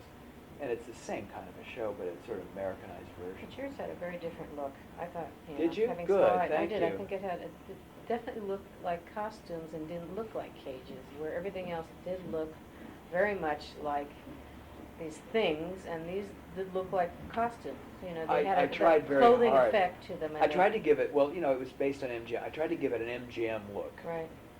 And not have it look like the French costumes, even though, you still have feathers and you still have legs and you still have boobies and there's certain elements that never change, but I tried to give it that kind of a look. And the thing I hate on those kind of shows is when they dress the boys up and with their rear ends hanging out and their strange looking feathered things. And But they're also out- the men in those shows all use too much makeup. Yeah, well, yes, more than the girls sometimes. Much more. I mean, and Especially in Paris, it's just Oh. ridiculous. And they make it up right to here. They're orange to here, and then they get naked and they're all white. Yes. No, it's true. It's absolutely That's really funny. Here, at least in Vegas, they all have tans, so they. Playing the back of the room, right? That's a big room, right? But also I've watched the girls, generally speaking, are out there selling. They're doing Yeah. it. But the men walk through the shows after the opening. They walk through them. I mean, it's Yeah, like well. they chat with each other. It's like It's pretty funny. It's pretty funny. because most of them are just background anyway, I suppose. Yeah, I suppose they forget. It becomes such a thing. On Saturdays they do 3 shows a night, and they get home at 4 in the morning or something. We're kind of You like can't it. care a lot, I'm sure. No, they go up there and they try to save. Those smart ones try to save some money, and then they go back to New York or back to California and try to work in a real show. But that's a way of making some money. And in Vegas, you can't. If you gamble, you're in trouble. But a lot of them. You think that when I was growing up, every town in America had somebody that had appeared in either a motion picture or a Broadway show or a touring show, and they had the dance school. I was going to say they had dance the local school. local dance Well, school. every dance. Yeah, I mean, I'm sure. There's a lot of chorus dancers Are and still singers doing and that, whatever. Yeah, you can only do that so long, or you just can't stand it in the first place. I mean, I have a friend in Albuquerque that has a dance school that worked on Carol Burnett show all these Yeah. years. But her mother and father had it before she did, and that's where she came from. Went to Hollywood, worked all those years, and finally just said, "Oh, to hell with it." Married a musician who was on the show. And they went back there, and they had this great school. He teaches music lessons, and she's made it into something even more than Sure. her. Sure. But What you've described this enormous output. I mean, just if you did nothing else but the Carol Burnett show for 11 years. yeah, and you that did was a week after week full-time after job, week, but I did other stuff too. That's extraordinary. What feeds you? Well, just the next one, new script, feeds me. I found that Where do you draw from?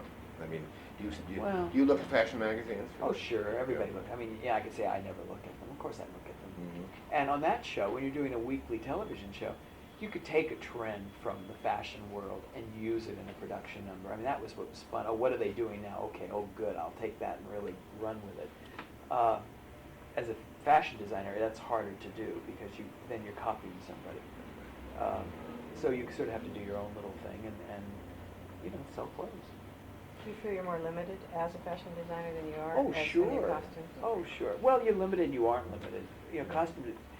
As a costume designer, you're very limited because you know who you're putting it on. You know their limitations. It's also one dress. Wonder, you have a script. Well, sometimes it's a whole show. No, I'm not referring to that, but I mean, in the sense that when you design couture, you are designing a dress, but in many different sizes for many different Oh, women right. across yeah. the country. Across the country. It's very different than designing. And the women that can afford that are, usually want this, this, and this. So, who knows?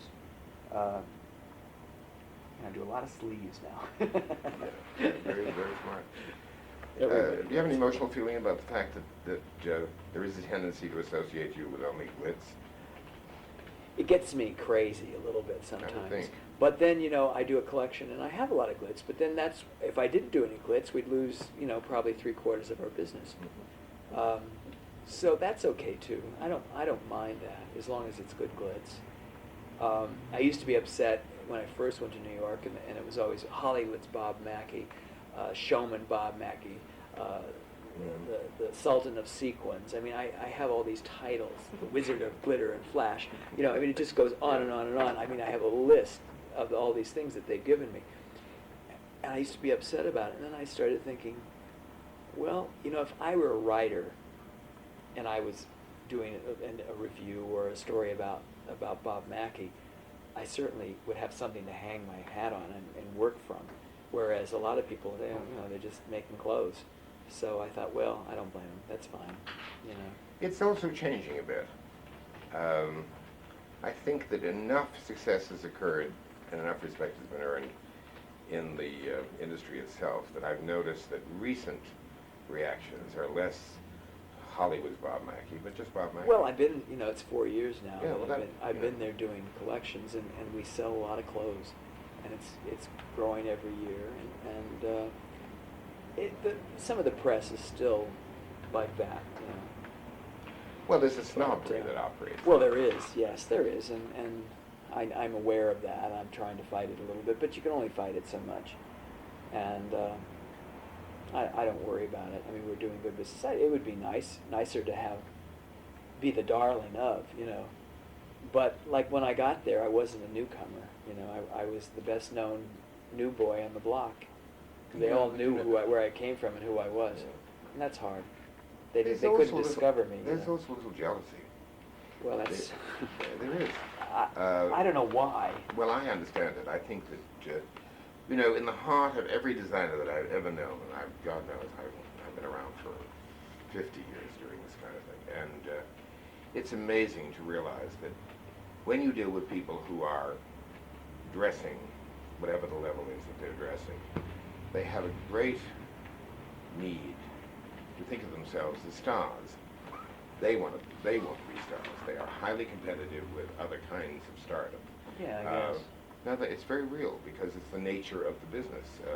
It started, of course, with the recognition back in the days of Worth and Paquet and Poiret and so forth, and has continued. And when, in this country, when Dorothy Shaver was faced with the reality of World War II and that there was nothing that could come from Paris, she very wisely, as the president of Lord & Taylor, decided to create her own stars.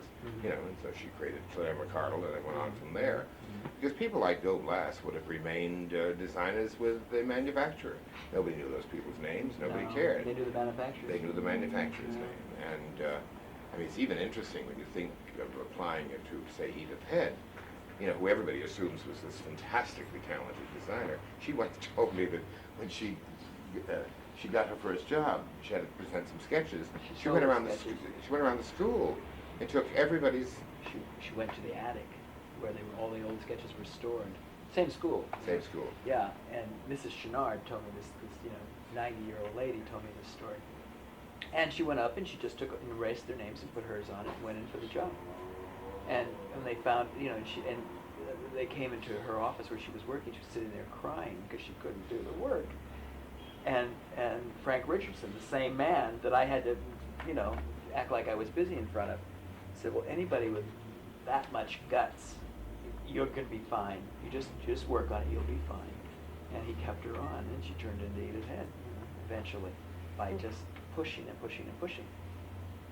That was interesting. Did you think of her as, was she a major editor, in the sense she could take other people's work and Yeah, say... I guess she was. I mean, she wasn't a bad designer herself. I mean, I'd seen her do her little quick sketch, and she says, well, I think this is what it ought to be.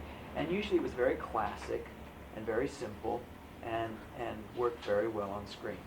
She knew her business, you know. And like I said, even though she had lots of people working for her, by the time she got through with it in a fitting and it was made in the workroom and everything, it came out looking like Edith Head. It's interesting, I had a lunch with her when she was assigned to do Men Don't Wear Plaid. Oh, Steve yeah, Martin. well, that's fairly recent. And and she said to me, well, you're the great men's fashion authority. She said, let's talk about this. And as we talked, I realized that it was brain picking, you know, it was real brain picking. And I finally said, look, it's so simple. Just run some of those old movies. I mean, Gary Cooper's clothes, Great you clothes. know, Humphrey Bogart's original clothes. Well, I mean, see, she never really designed any men's clothes. She got credit for it. Usually it's a wardrobe man went out and shopped it, or they just made it. They got out of an old, like Butch Cassidy's, or no, which one did she do? She did The Sting. She said Yeah. she had a very difficult time with that. yeah. Yeah, she said she did not know what to do with She that. did, but she didn't do it. You know, the wardrobe man did it. Sure. And those guys are wonderful designers, basically, because that's what they've always, especially when they worked in the studios, they always had to do the men's clothes, unless you got a designer who was insisting on doing the men's clothes. And they would just make sure that they didn't clash with what the women were wearing. It wasn't all anybody really cared about, and that it was appropriate. When you were working with her in the studio, and the script came in, and you now had to look at that script and decide what clothes would be worn, was a lot of it dictated in terms of budget, that you went back into the stockroom to find out what was there? Not on a star, but if they were doing a big sort of epic, and there was a big line of showgirls or a big line of this or that, and there was a budget problem. I never, you know, that we'd find that out. And I didn't have anything to do with that really, because I was working only on the stuff that was being made. Unless, well, I do remember she brought some old Travis Battens in from the back closets, and we were doing all these kind of fashion, very high fashion models in the Parisian fashion show, sort of fictitious fashion show. And so we were like taking old things and sort of redoing them and updating them and using them with new headdresses or whatever to make them seem, you know, rather than make all from scratch. And that cuts down on the price, you know, on the money. Didn't much of the wardrobe in studios was all taken apart and put back together again too, and most of the films. Oh, they were quite never- often. yeah, they Things were are used as over and over wardrobe. again. But she went way back into the early 30s and found wonderful things, you know, the old Dietrich things and whatever, and they were used. Well, Travis was I've always thought that there was a relationship between the way in which you both designed. I think that Travis, at the time that he I've heard that. designed, was enormously interested in glamour and extended it in those days in the way that he did it. I love what he did. Oh, the stuff was marvelous. You know that I met him, my mother was a Ziegfeld girl, and I don't think most people are aware that the basis of a lot of those costumes were very good corsets. I mean, you're talking about, Yeah. you know. And Travis worked for Madame Francis in New York. And Madame Francis was the great corsetier. I mean, she knew more about how to do a foundation garment to solve figure problems and Right. so forth and so on. But also they were fabulous things. I mean, they were made with the finest of laces and the finest of everything. sure. And Travis was the designer at Madame Francis. And then that extended itself because of trousseaus. The ladies would ask for peignoirs and nightgowns, lingerie, He was that great, kind of thing. great at that. And Travis did all that stuff. And they were the most beautiful things. And I remember I was a kid. I mean, I don't know how old Travis would be today if he had been alive. Joey, Sharon is here, Joey. I don't know. I remember being a youngster, 11, 12 years of age, and going with my mother, to sit there, and Travis would come out and talk with me. And I went back, and it's interesting that one identifies with these wardrobe things as you identified earlier as you saw films, out of the pleasure of the beauty of these things. I mean, the pleasure of the beauty and the touch and the hand and so forth. And it was wonderful to watch him drape and deal Oh, with he had fitting. a wonderful sense of just everything was like that. Well, you I know, think just if you look at beautiful. the early Carol Lombard, the early costumes that were done for her, where she was the tart of all time. Oh, sure. And then he came out of the scene, and my God, this exquisite lady appeared. Fixed her up. Yeah, it's funny, because I really, I grew up, first thing I remember was the 40s, and by that time, I never knew, as a kid, I never really paid any attention to who designed anything. I didn't really care about it, who designed it. It was just there, it was there, it was food. Well, I don't think anybody knew anybody excepting Adrian. And I didn't even know who Adrian was, because, he stopped working in the films, 42 or 4 or something like that? And I didn't know who that was either. And then I became sort of aware of Helen Rose as I got a little older, because then she was doing the MGM things, late 40s and 50s. And it wasn't until I saw American in Paris and saw that ballet that Irene Sheriff did that I just went crazy. I mean, I went, oh my, wait a minute, because to me that was the most beautiful thing I'd ever seen, and the most wonderfully designed thing I'd ever seen. All of a sudden I appreciated it, and I was only 10 years old or 11 years old or something when I saw that. And that was the first time I really started reading the credits to see if they would say who did that. And I've seen that movie so many times just to see that part of it. So, that's the first person that I've ever paid any attention to. And then later on, really after I was in school and college, I started, being aware of Adrian and Travis Banton and people like that. Because I'd never seen those 30s movies that Adrian did. Do you look at them now? I do look at them now when I see, if they're on, or Well, a if lot I of can them- rent one sometimes, a lot of them video. are on tape now. You But, get them.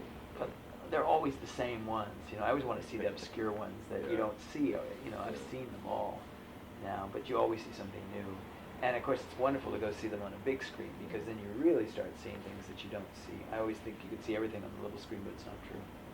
I'm trying to get some of the forces in Hollywood to understand that there is such an impact of Hollywood design that its validity is equal to that of Art Deco, Art Nouveau.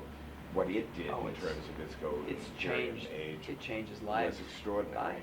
Bye. Bye, Dale. Yeah. Uh, And one of the things that I suggested was that if we could get access to films in the archives and the libraries, whatever, and not so much do the whole film, but just do the major clothes. Yeah. In other words, there are entrance clothes that I can recall. I believe Kay Yeah, Francis fabulous wearing something stuff, to come yeah. into a room, Yeah. And they Connie really, Bennett. in those days, they really let you have it. I mean, you got to see it. But It's the all- rooms were fabulous, so they had to show it. Absolutely. And the other part of it is, to track who it was that everybody was imitating.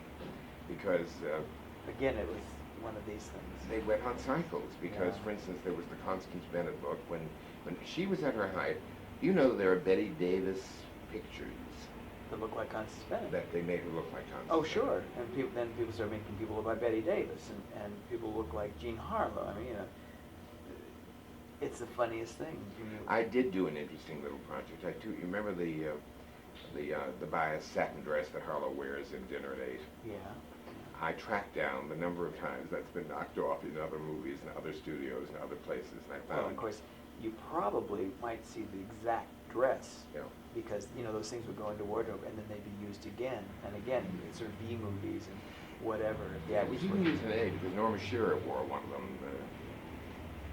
It's fascinating. Well, of course, You if know. anything that's successful, I mean, I know I've done things that then people want the same things. I can't do the same thing, but I'll do something like it, and before you know it, there's versions of everything that happen. You just can't help that. trend. If you had the magic wand and could do the ideal what? Who, me? Mhm. Oh, I don't know. I guess I would love to, if I had a magic wand, I'd love to go back to the golden days of movie musicals and design that kind of thing, because I feel that I do that well, and I there's no place to do it now. Even, the Broadway stage, you can't do that because it has to last forever, and and it goes out of town, and they change it a dozen times, and before you know it, the costumes you wanted for one thing are in another scene, and your finale clothes are in the first act, and it's just, it's never as good as you want it to be. So that's when everything was just perfect, and it got to such a fine art that it had to die. There was no place for it to go. It's amazing, the stuff they used to do in MGM. I mean, other places. I mean, Fox had its look, and certainly Columbia had a look of its own, but they were really wonderful. 20th Century Fox had, I love that kind of, that Betty Grable, that cheesy Well, that's all quality. sort of, Fanny Farmer Fondant, I always think of it as, it's all Yeah. pink and pretty and... I know, but it was fun in its own Yeah. way, and it sort of appealed to me when I was only 5 years old, but then I started not liking it as well as the MGM show, musicals. Tastes develop. And I didn't even know MGM. I just liked it when the line came on. I thought, oh, this is going to be good, And then 20th Century Fox, when the lights were going, it was, oh boy, I like this. They make good movies. Yeah. You had your favorites, and you didn't know why, and all of a sudden you start tuning into those things. What do you do to relax? Not much. You don't have much time. probably. No, I don't have much time to relax. Go to the movies. What's your living process like? Do you have a house or? I have a house here, and I have an apartment in New York. And eventually, I'm going to try to buy an apartment in New York, something Makes sense. that I like better than I have now. But 3 years ago when I got this apartment, I didn't know. Well, you didn't know where I it was didn't know going. what was happening. I just knew I had to have someplace besides a hotel room, Sure. and so that would make me happy. Have a little better apartment, but it's okay. It's not bad. Where do you want the business to go? Well, you don't know. You just start it, and then you think, well, I got to keep it going, and you just keep plugging away. Naturally, I'd like it to go as far as it can go. There are logical extensions. Lingerie. Yeah, well, I did a little lingerie licensee, which was with the wrong people. That happens when you're with the wrong people, and there's just no way they're going to do Right. what you want them to do. They try, but they just can't. They can't do it. So after the first couple of seasons with them, I said, this is going to work, because I had done lingerie out here with a firm that was wonderful. Their workmanship was fabulous, but they closed their doors. So, eventually, they let me go, and then they closed their doors, and it was one of those things. So I'd like to do that. Sleepwear, lingerie, swimsuits are perfect for me to do. But I do a fur line, and I have hand painted scarves now, which are kind of a silly thing, but they make my collection look kind of fun, and they're doing all right, and they're very expensive because they are hand painted. But Robes. I could do robes. I don't really have any feeling for it one way or another, but I could do it. Well, when you think back, I thought of it because we were talking about Travis Mathern. There was something extraordinary about seeing a pale old rose velvet turned into a robe that just had the simplest little sleeves with just a little darker purple velvet, almost in a military design, at the cuff.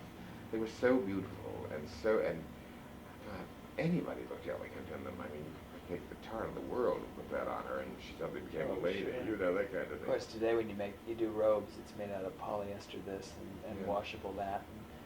And some of it's very nice, actually, and Well, all true, these but- chemical reproductions of things that are silkier than silk and velvetier, but it's not the same. No, it's not. Yeah.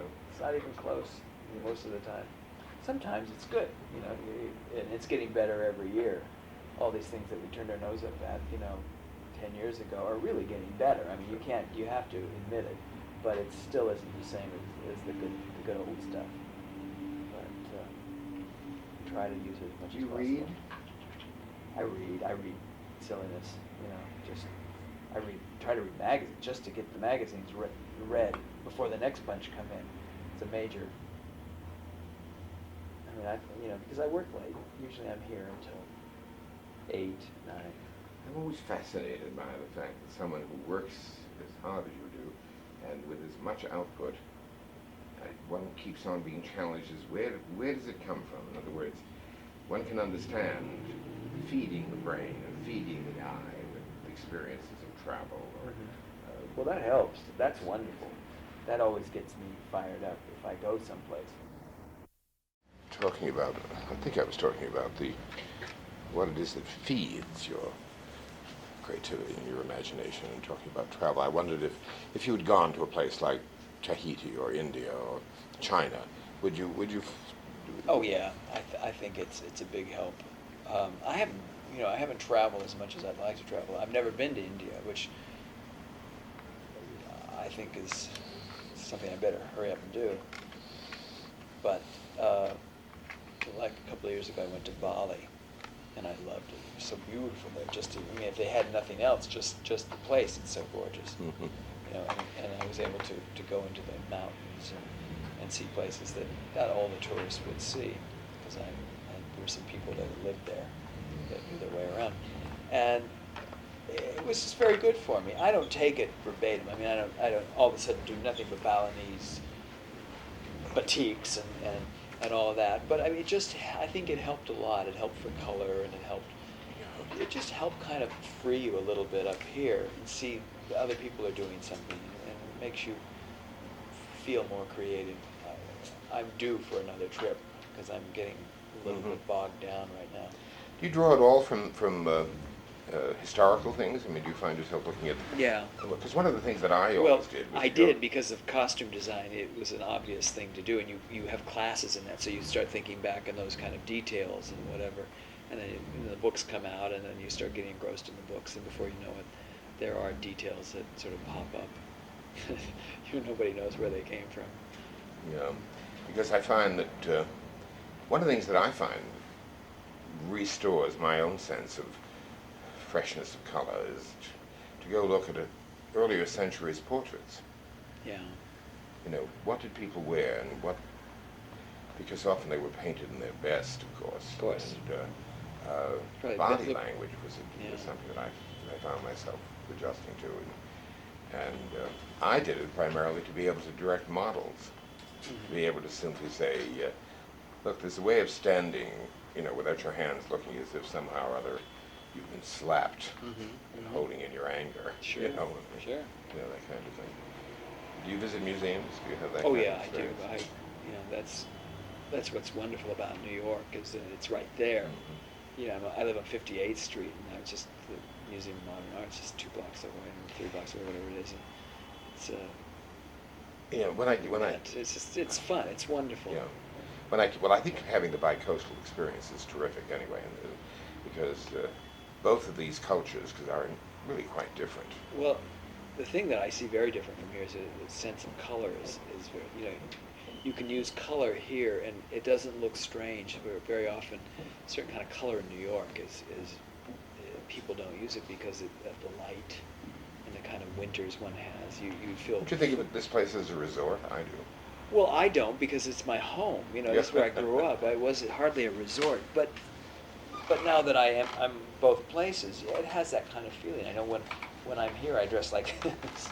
Exactly. And when I'm there, I don't. It's a little different. Although I'm pretty casual most of the time, but it's just different. It's very different. Does architecture affect you at all? I don't know. I suppose. Yeah, I suppose it does. I haven't really analyzed that, so I haven't thought about it too much. Because it's interesting. Some people ignore it completely, and other people are terribly affected by it. One of the things that I felt for some time is that for all of us who grew up, and including you, even though you were unusual, I think, for that time, identifying with film as kind of a secret finishing school. We escaped into films. I think so. And absolutely. I think so, yeah.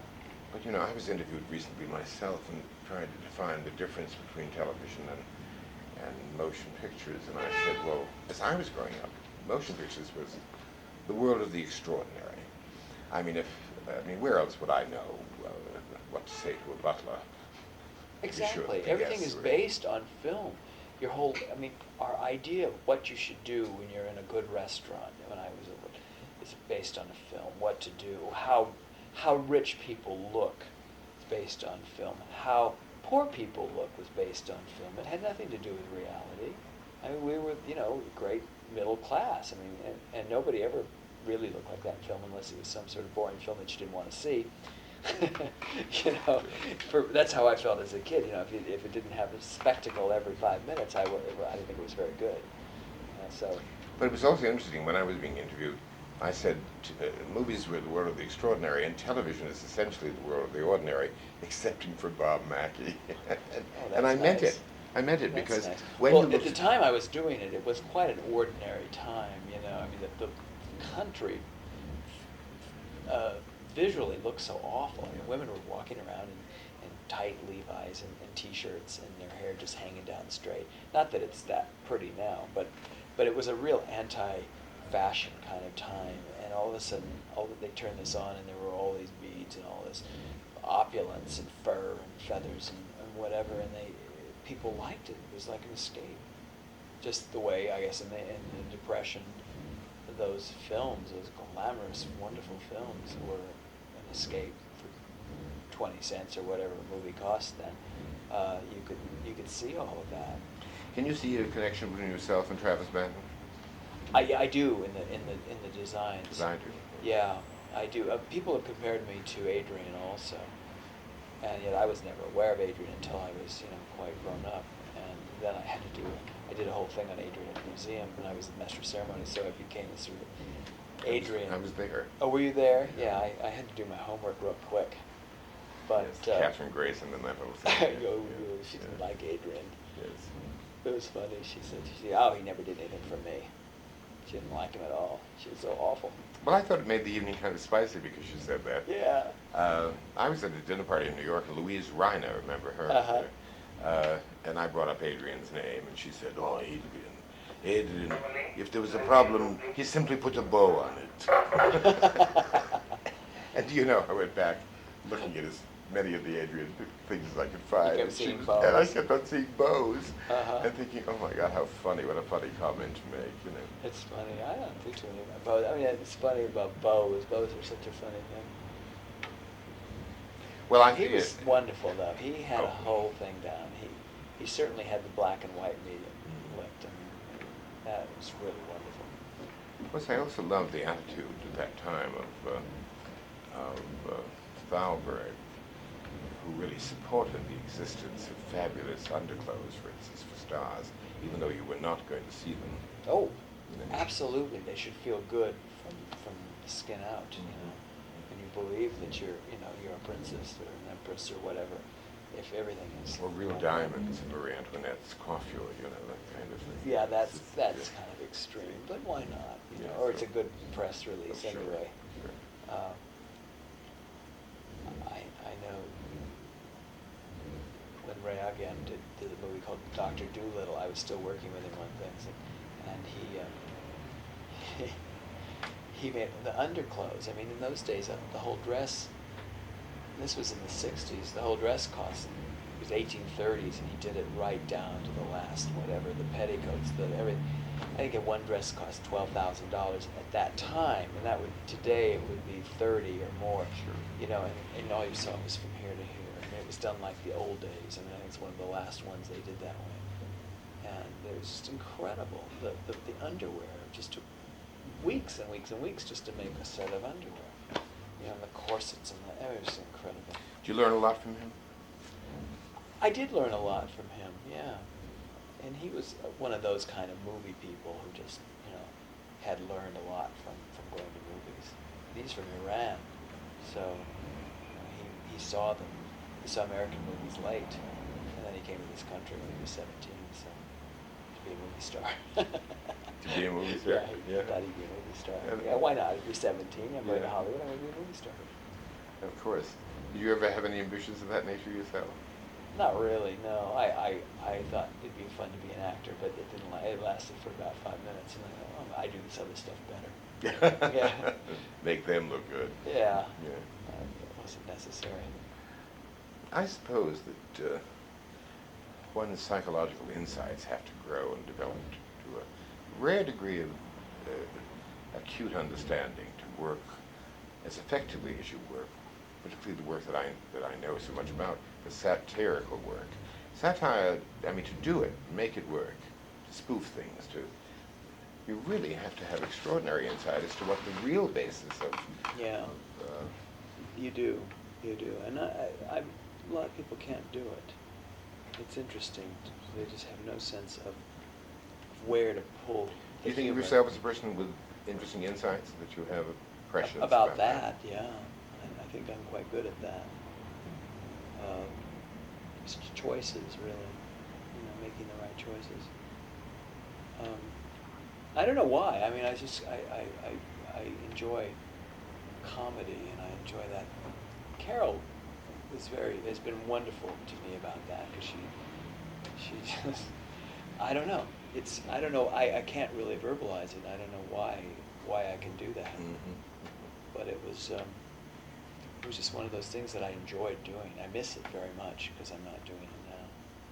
I hope I'm not doing it. Yes, it could be dangerous in the Yes. area, certainly in the areas. Yeah, in fact, I'm Right, extra actually. careful. I think sometimes I could be a little more outrageous and get away with it, and it would be fun. And I've done so much, I don't have to get it out of my system. I've done so much of that kind of satire or taking it a few steps beyond the whatever that I don't need to do it. And sometimes I feel like I'm kind of boring with what I design. I need to go further with it. I see a Claude Montana show, and I did all that stuff before. And then I think, well, maybe I should be doing that now. I don't know. I have a feeling that one does in design at each level of one's life what really one should be doing. You start to Good. reach. I'm glad to hear that. You start to reach, and then you're in Yeah, trouble. I don't think I have to do what's comfortable Yeah. and what I believe in. Well, so I think there's a reality in our society that you have to do that the audience will accept from you. I suppose. It's hard. I don't know. It's hard for me. I found the transition very difficult going from one to the other, because it was. I'm an old dog, and it's hard to learn new tricks, and new tricks are working in a whole different way. And What are the limitations? What are the immediate limitations that you felt? well, just knowing what was expected of me. I said, sure, I'll do a line. Why not? And then all of a sudden, well, what do they want to wear? Well, what is resort line? What does that mean? What are those clothes? And nobody could really give me a good answer. Mm-hmm. Some of those things have existed time immemorial, mostly because a magazine decided that it would be a good idea to have an additional stimulus to advertising by calling something the Yeah, resort. well, I could do all the linen shorts I want. No one's going to buy them from me. They buy what they buy. And so I found that out. So, my resort line is sort of early spring. It's, and they have evening clothes, and those evening clothes could have been spring evening clothes, but they're not. They're resort evening clothes. And I try to kind of give myself, I'll say, oh, well, this time it's all tropical, or it's all based on this or that. And it gives me something to bounce off Yeah. of. Do you see other collections? Well, you don't see, nobody invites you to see anyone else's collection, which I think is just horrible, because in this business, I have friends that design theatrically, and I always go see what they do, and Sure. we talk about it, and we have discussions, and, well, what if you did this and did that? Wouldn't it work better for you? Nobody talks to each other. It's the strangest Yeah. thing.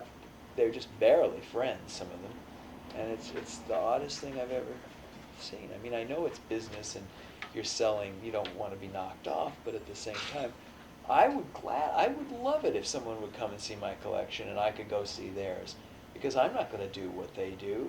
I'm not going to do what Donna Karan does, even though I think what she does is wonderful. And I'm not going to do what Bill does. It's interesting to look at Carolyn Rome's things, and I saw Elsa Clinch the other day, Mhm. and I saw her things, and I hadn't seen that much of what she's done, and I thought they were very pretty. They're really, very effective.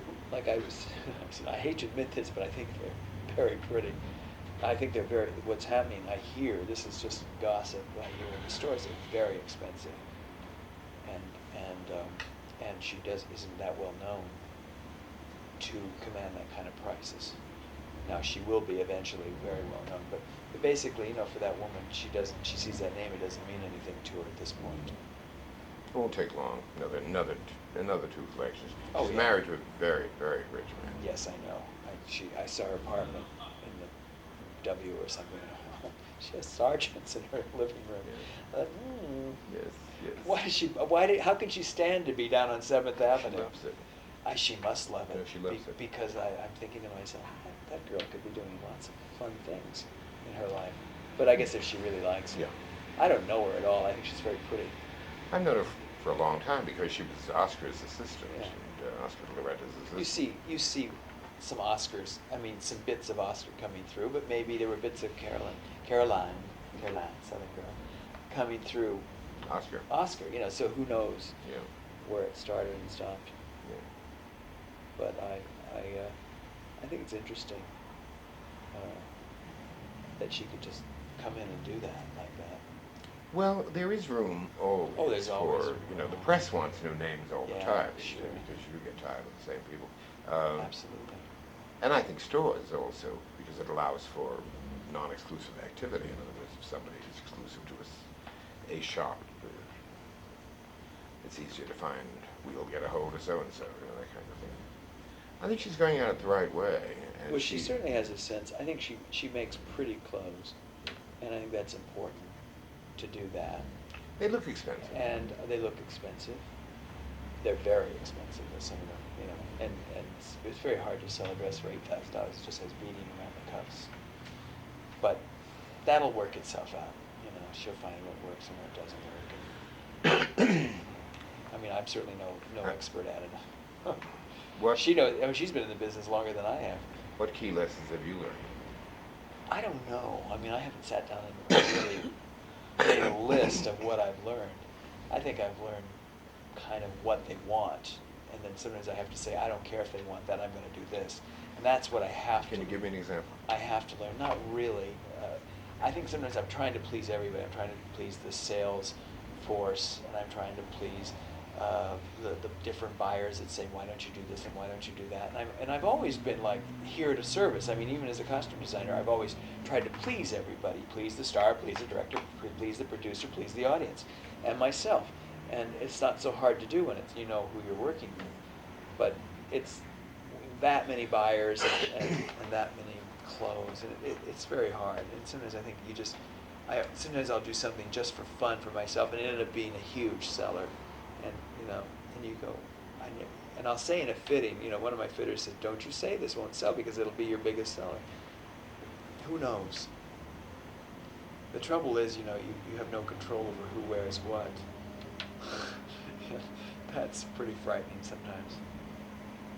Yeah, you could get pretty emotionally disturbed to see something on somebody that was Because a totally lot of things I distorted. do are not safe at all. They're quite a lot. And on the right woman, quite a lot is wonderful, but on the wrong woman, quite a lot is just nauseating. And that happens. I just got back from Dallas last week, I saw some sights that and they always want to have the picture taken with you.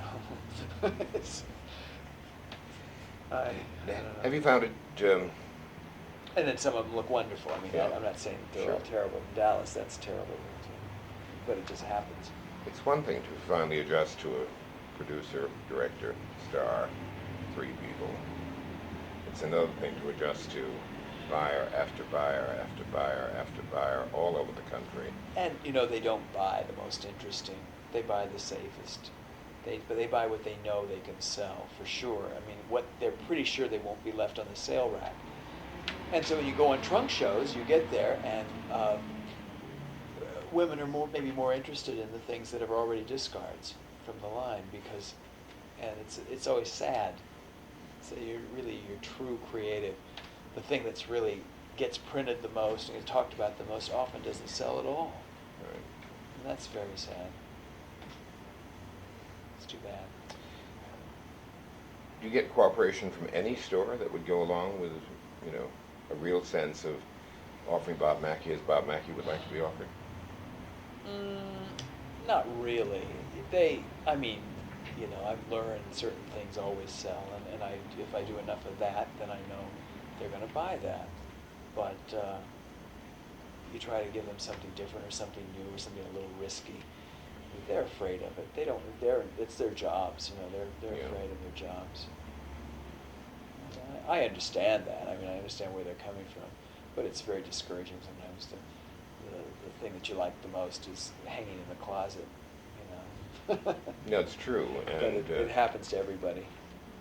I know that Martha, of course, at least goes after designers and tries to They're wonderful. because both Aren't she they? and Len are really terrific. Yeah, I they think. really are. They've been very supportive of me. Have they? And Wisely, I would think, because well, we do very well there with their customer, and it's been good. I don't, they carry me in Palm Beach, but Sarah Fredericks had me in Palm Beach, so she was the first one to offer me a show before she saw the collection. So you have to be Of course. loyal to someone like that, although she's not here anymore. But I'm still sure. there. I think, of course, that it's so fascinating to me that when Martha set up her system, it does work. I don't know what her Customers find system it. is, but boy, it sure works. Well, the system is to Do go after incredible amount of money. leave themselves open to new design. Yeah, they do too. Leave themselves open with the sense that they want to have something new to show their established customers and hopefully they like the identification and they gamble on people. I never understood why, because they're only in Palm Beach and New York, why all across this country, every major city doesn't have somebody that would do exactly the same thing, because they would sell as well. Probably. They're in the right place. They have the right customers. They sell unbelievable amount come out of that little store on I know. Madison I Avenue or on know. Park Avenue. It's just unbelievable what they do. It's what Jimmy Galanos does there in a week. It's just, and I'm trying to do very well there too, and it's just wonderful. I mean, I can't, but it's a wonderful store. I mean, the saleswomen are terrific. They know their business. The fitting rooms are beautiful. They're lit right. I mean, how many wonderful department stores do we have in this country that you walk into a fitting room and it's a horrible color and it has fluorescent tube up there lighting this poor woman? It doesn't make any sense to No, me. not They at all. spend all this Yes, money it's true. on these things, and when they really have to see themselves in the merchandise, they've got a fluorescent tube making them look like they just died. Absolutely, or 102 years old. Yeah, it shows every blemish, Yeah. everything, every Yeah. wrinkle. Yeah. Makes them look a little green. It's unbelievable. I mean, I've been in some fitting rooms, lime green fitting rooms. What are they thinking? Well, you go in there, it's all peach, and it's beautiful lighting, and they bring you, whatever you want. Sure. Have you been to Eamon Wardy's down in Newport? No. That's an amazing store. It's like Scruples, it's that kind of a... Ah, yes, indeed. It's the most luxurious specialty Oh, I must do shop that. I have ever seen. And he carries more Judith Lieber bags than Judith Lieber. He has his own David Webb jewelry, the store in the middle of it all. He just has everything. He has a Did you know Galanos David? boutique. No. Oh, he was a good friend of mine. You see Jimmy, for instance, here, Jimmy Galanos? No, we're not friends. You're not friends. We're hello friends, but not really friends. I mean, I don't really know him very well. It always interests me that I see him around. I see him more in New York than I see him here, although I know he's here all the time. I like Jimmy. I admire him greatly. I think he's fabulous. He's one of those sort of, we always used to get kind of put out here because nobody appreciated Jimmy Galanos. And he considered him, really such a genius. School, I mean, he was taught, now if you could do it like Jimmy Galanos, you could really do something. It was that kind of... Well, he's made them appreciate him. Oh yeah, now there's no problem. But it helped having, Nancy in the White House and dressing her. That is what really made his business just. Mhm. And then women's wear had to acknowledge the fact it was there. How've they been to you? They've been okay. They haven't been great, but they've been okay. I mean, they always review me, and they haven't been bad to me.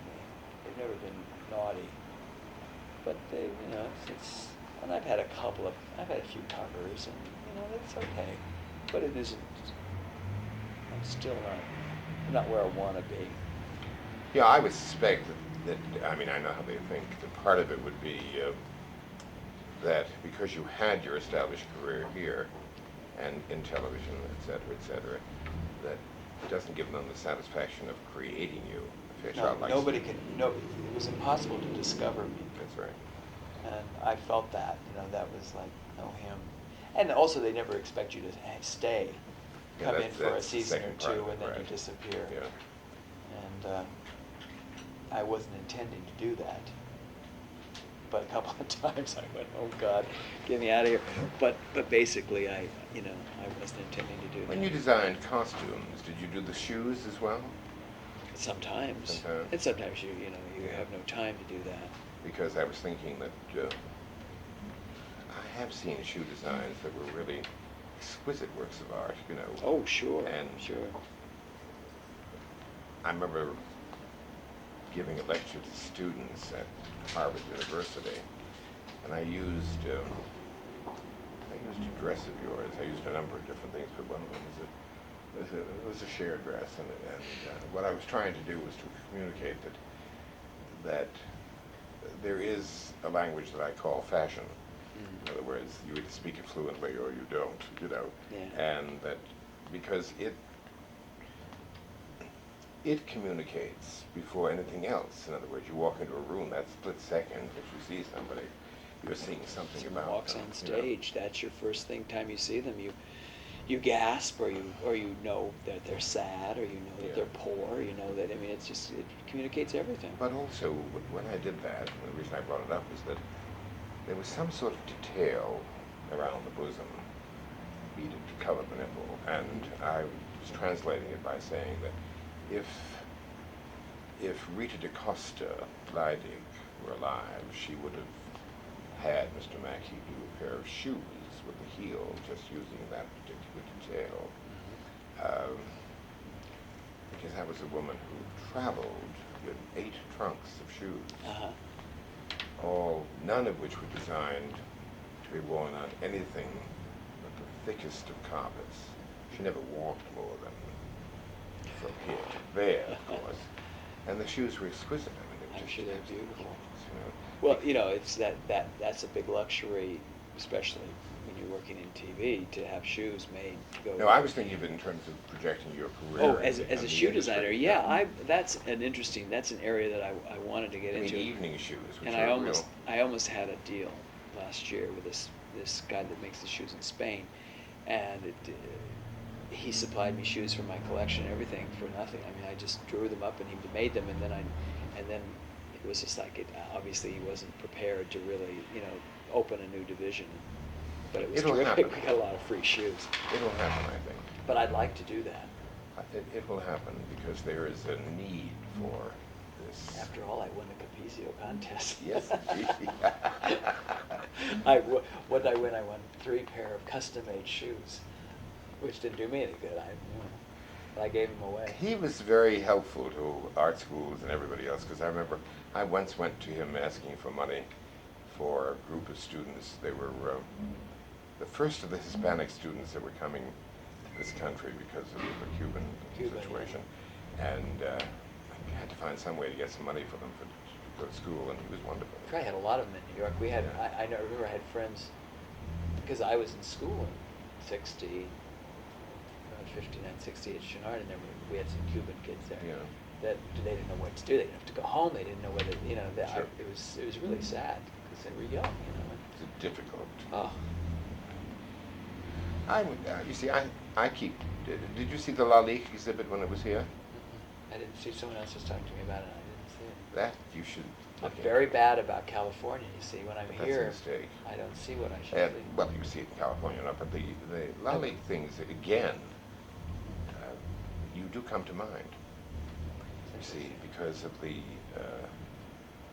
use of fantasy in terms of form, for one, and also the fact that he had a great understanding of how to make glitter work with just a level of ostentation that was 1 inch before vulgarity. It's true. You know, there's, you know, it was Sarah Bernhardt who gave him his push. He made glassware, you know, blown glass, plates, things of that nature, and she went to him and encouraged him to make her an extraordinary piece of jewelry, which was a snake that started in the Right, snake I know that. and went all the way up Yeah. the sleeve, and was very helpful in terms of always crediting him, you know, giving credit and so forth. Again, when I saw the Lalique thing here, and I was with a group of people, and again, you come to mind. You see, there are connections between you and the period in which Banton had the luxury of all that. I always think of Banton. He once told me a marvelous story about Adolf Zucker, who was the head of Paramount, and Zucker came to him and said, "Travis, you put more fur on everything," he said. "It's good for the fur industry." I was a furrier. And he did. Yeah, and he did. And he indeed. did, yes. Indeed. I mean, when you see the amount of fur that the little ladies like Marlena they would wear, enormous big skirts with fur Yes, on. of course. But Having, she, you know, of course, she could wear anything. Yeah. Get away with it. But I mean, she's a tiny little woman. she is small, yeah. Yeah. Amazing. Well, I predict that it's all going to happen. I think you've been wonderfully patient with the industry itself. Not that there was much choice, but Not so patient. I just try to be nice out there. And Well, like, well, I think it will happen. I think that partially the reason that I think it will happen is because I think there is a return to a real desire for a growing desire for glamour. There's a whole world out that's been stimulated by the nighttime soaps, but I think also the inevitability of conflict in the world. I think people have developed the attitude of, "Oh, the hell with it," you know. I'm it's going to pretty enjoy it. scary out there. Yeah. You know, you just don't quite know.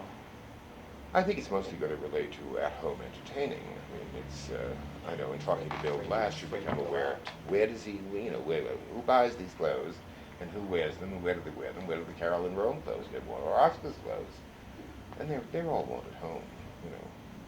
We forget there are houses that have ballrooms, Of course. you know. Yeah. And, Well, out here, this is, you know, most entertaining happens in people's homes.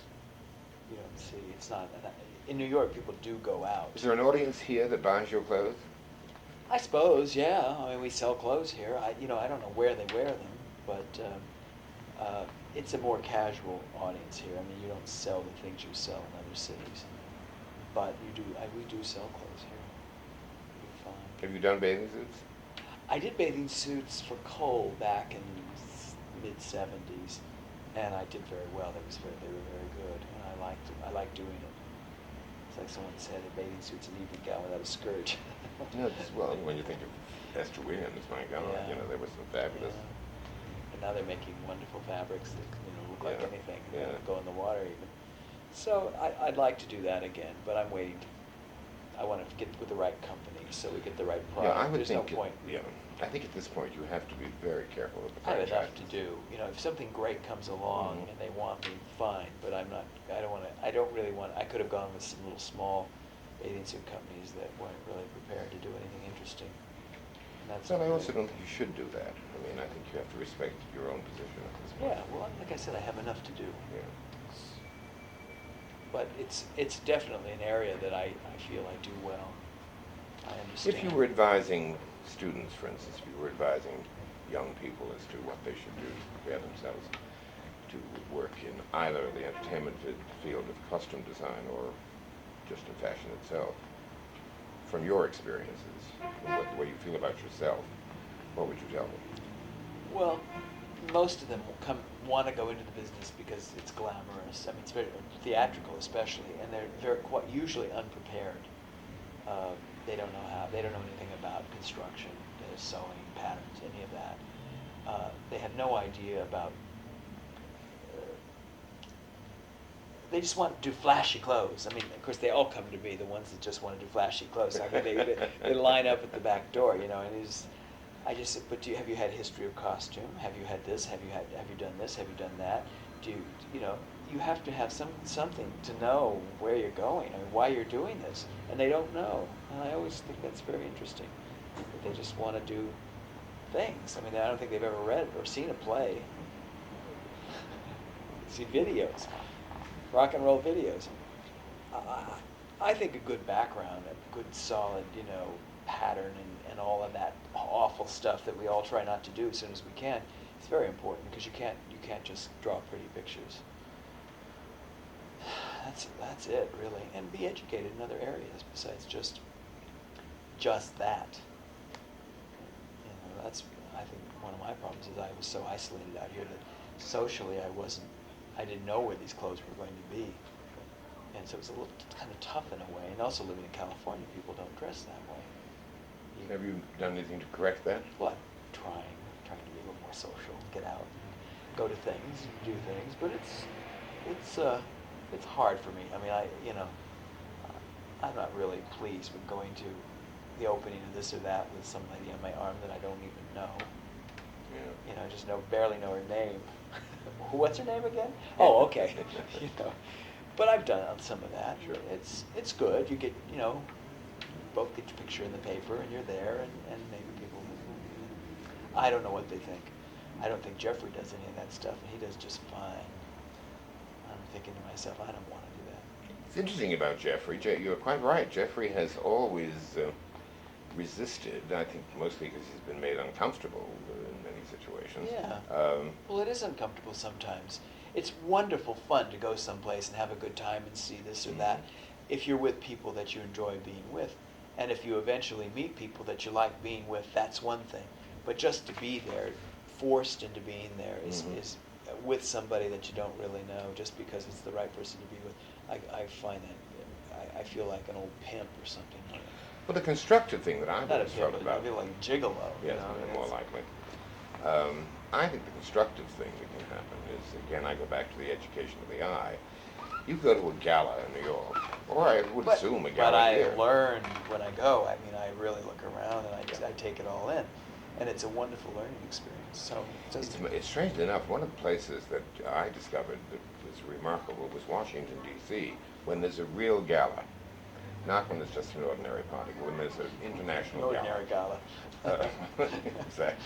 As opposed to... But when there's an international gala, because then you get the embassy ladies pulling out the best. Oh, sure. The best of their designers, the best of their jewels. And it can be really quite breathtakingly beautiful and quite remarkable. And I think that's a wonderful education of the eye. Sometimes you see, you know, if you're lucky, you see people of real style. And what happens with them is not so much what they're wearing, but how they wear it. How they wear it, yeah. You know. There's no rules. Yeah. You know, you're talking about vulgarity. I mean, what is Deanna Freeland, what is her thing about vulgarity? Well, she loves it, She actually. loves it, yes. I love it too. I mean, Yes. I think that there's a time when it's Yeah. good. Otherwise, it gets real boring. Well, I think its function, I mean, if you think about it in those terms, is very much like style. I mean, style really can only feed on the unusual. Once something becomes accepted and ordinary, It's not. it's tasteful, it no longer has any value to anybody of any style, Yeah. and they're going to leave it behind. And to do things that are unusual, you're going to break the rules, therefore easily accused of vulgarity. I mean, Sure. that extension, the larger... Vulgarity changes. Yeah. What is vulgarity Exactly, changes as exactly. time goes by. But I do think the brilliance of people who are born with it, you know, some of these kids that you watch are just divine in the sense that they, both men and women, they have innate style. They have it. And it isn't, again, it's not what they're wearing, but how they're wearing it, you know. Oh. I've seen them do things with scarves that, in the most unusual way, you get a whole lesson as to, you know, what's happening there. Color combinations that... It's fabulous. It really, when they've got it all under Yeah. control. I could never get myself up like that. I always felt foolish. And I felt I was a little too waspy to pull it off. You know, you're kind of a little strange or a little exotic. Yeah. whatever. You can No, you wear, have to be believable in that wear sense. things that you can't, but I just always felt foolish, so I sort of fall into that. Well, I've always said that, for instance, it doesn't really work on the upper classes, because the upper classes physically, if they are really upper class, have been inbred to the point where that whole WASP quality is now so white bread refined that it dictates tasteful clothing. And you Boring. really require, either the ethnic type of really minority groups. I mean, you need the African native, Oh, sure. who's got the longest neck in town and can carry these things off. And you see it at our discos and rock and roll places on, kids from lower economic backgrounds, immigrant parents, so forth and so on. And they're the ones that pull this off with absolute brilliance. It's their creativity, their imagination, and you see it also in blacks, and you sometimes see it in blacks who have a great deal of money. Not Oh, when they become bourgeois. I mean, No. But they athletes, don't- athletes who have a lot of money They will do it. often.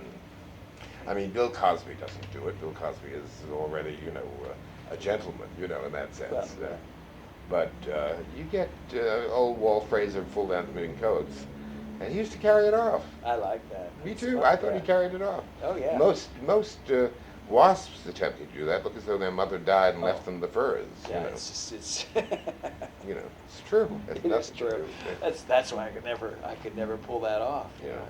It never would work for me, and I was always so jealous of people that could put all this stuff on. And in the '60s, everybody was dressing up in these outfits and stuff, and it just never quite worked for me.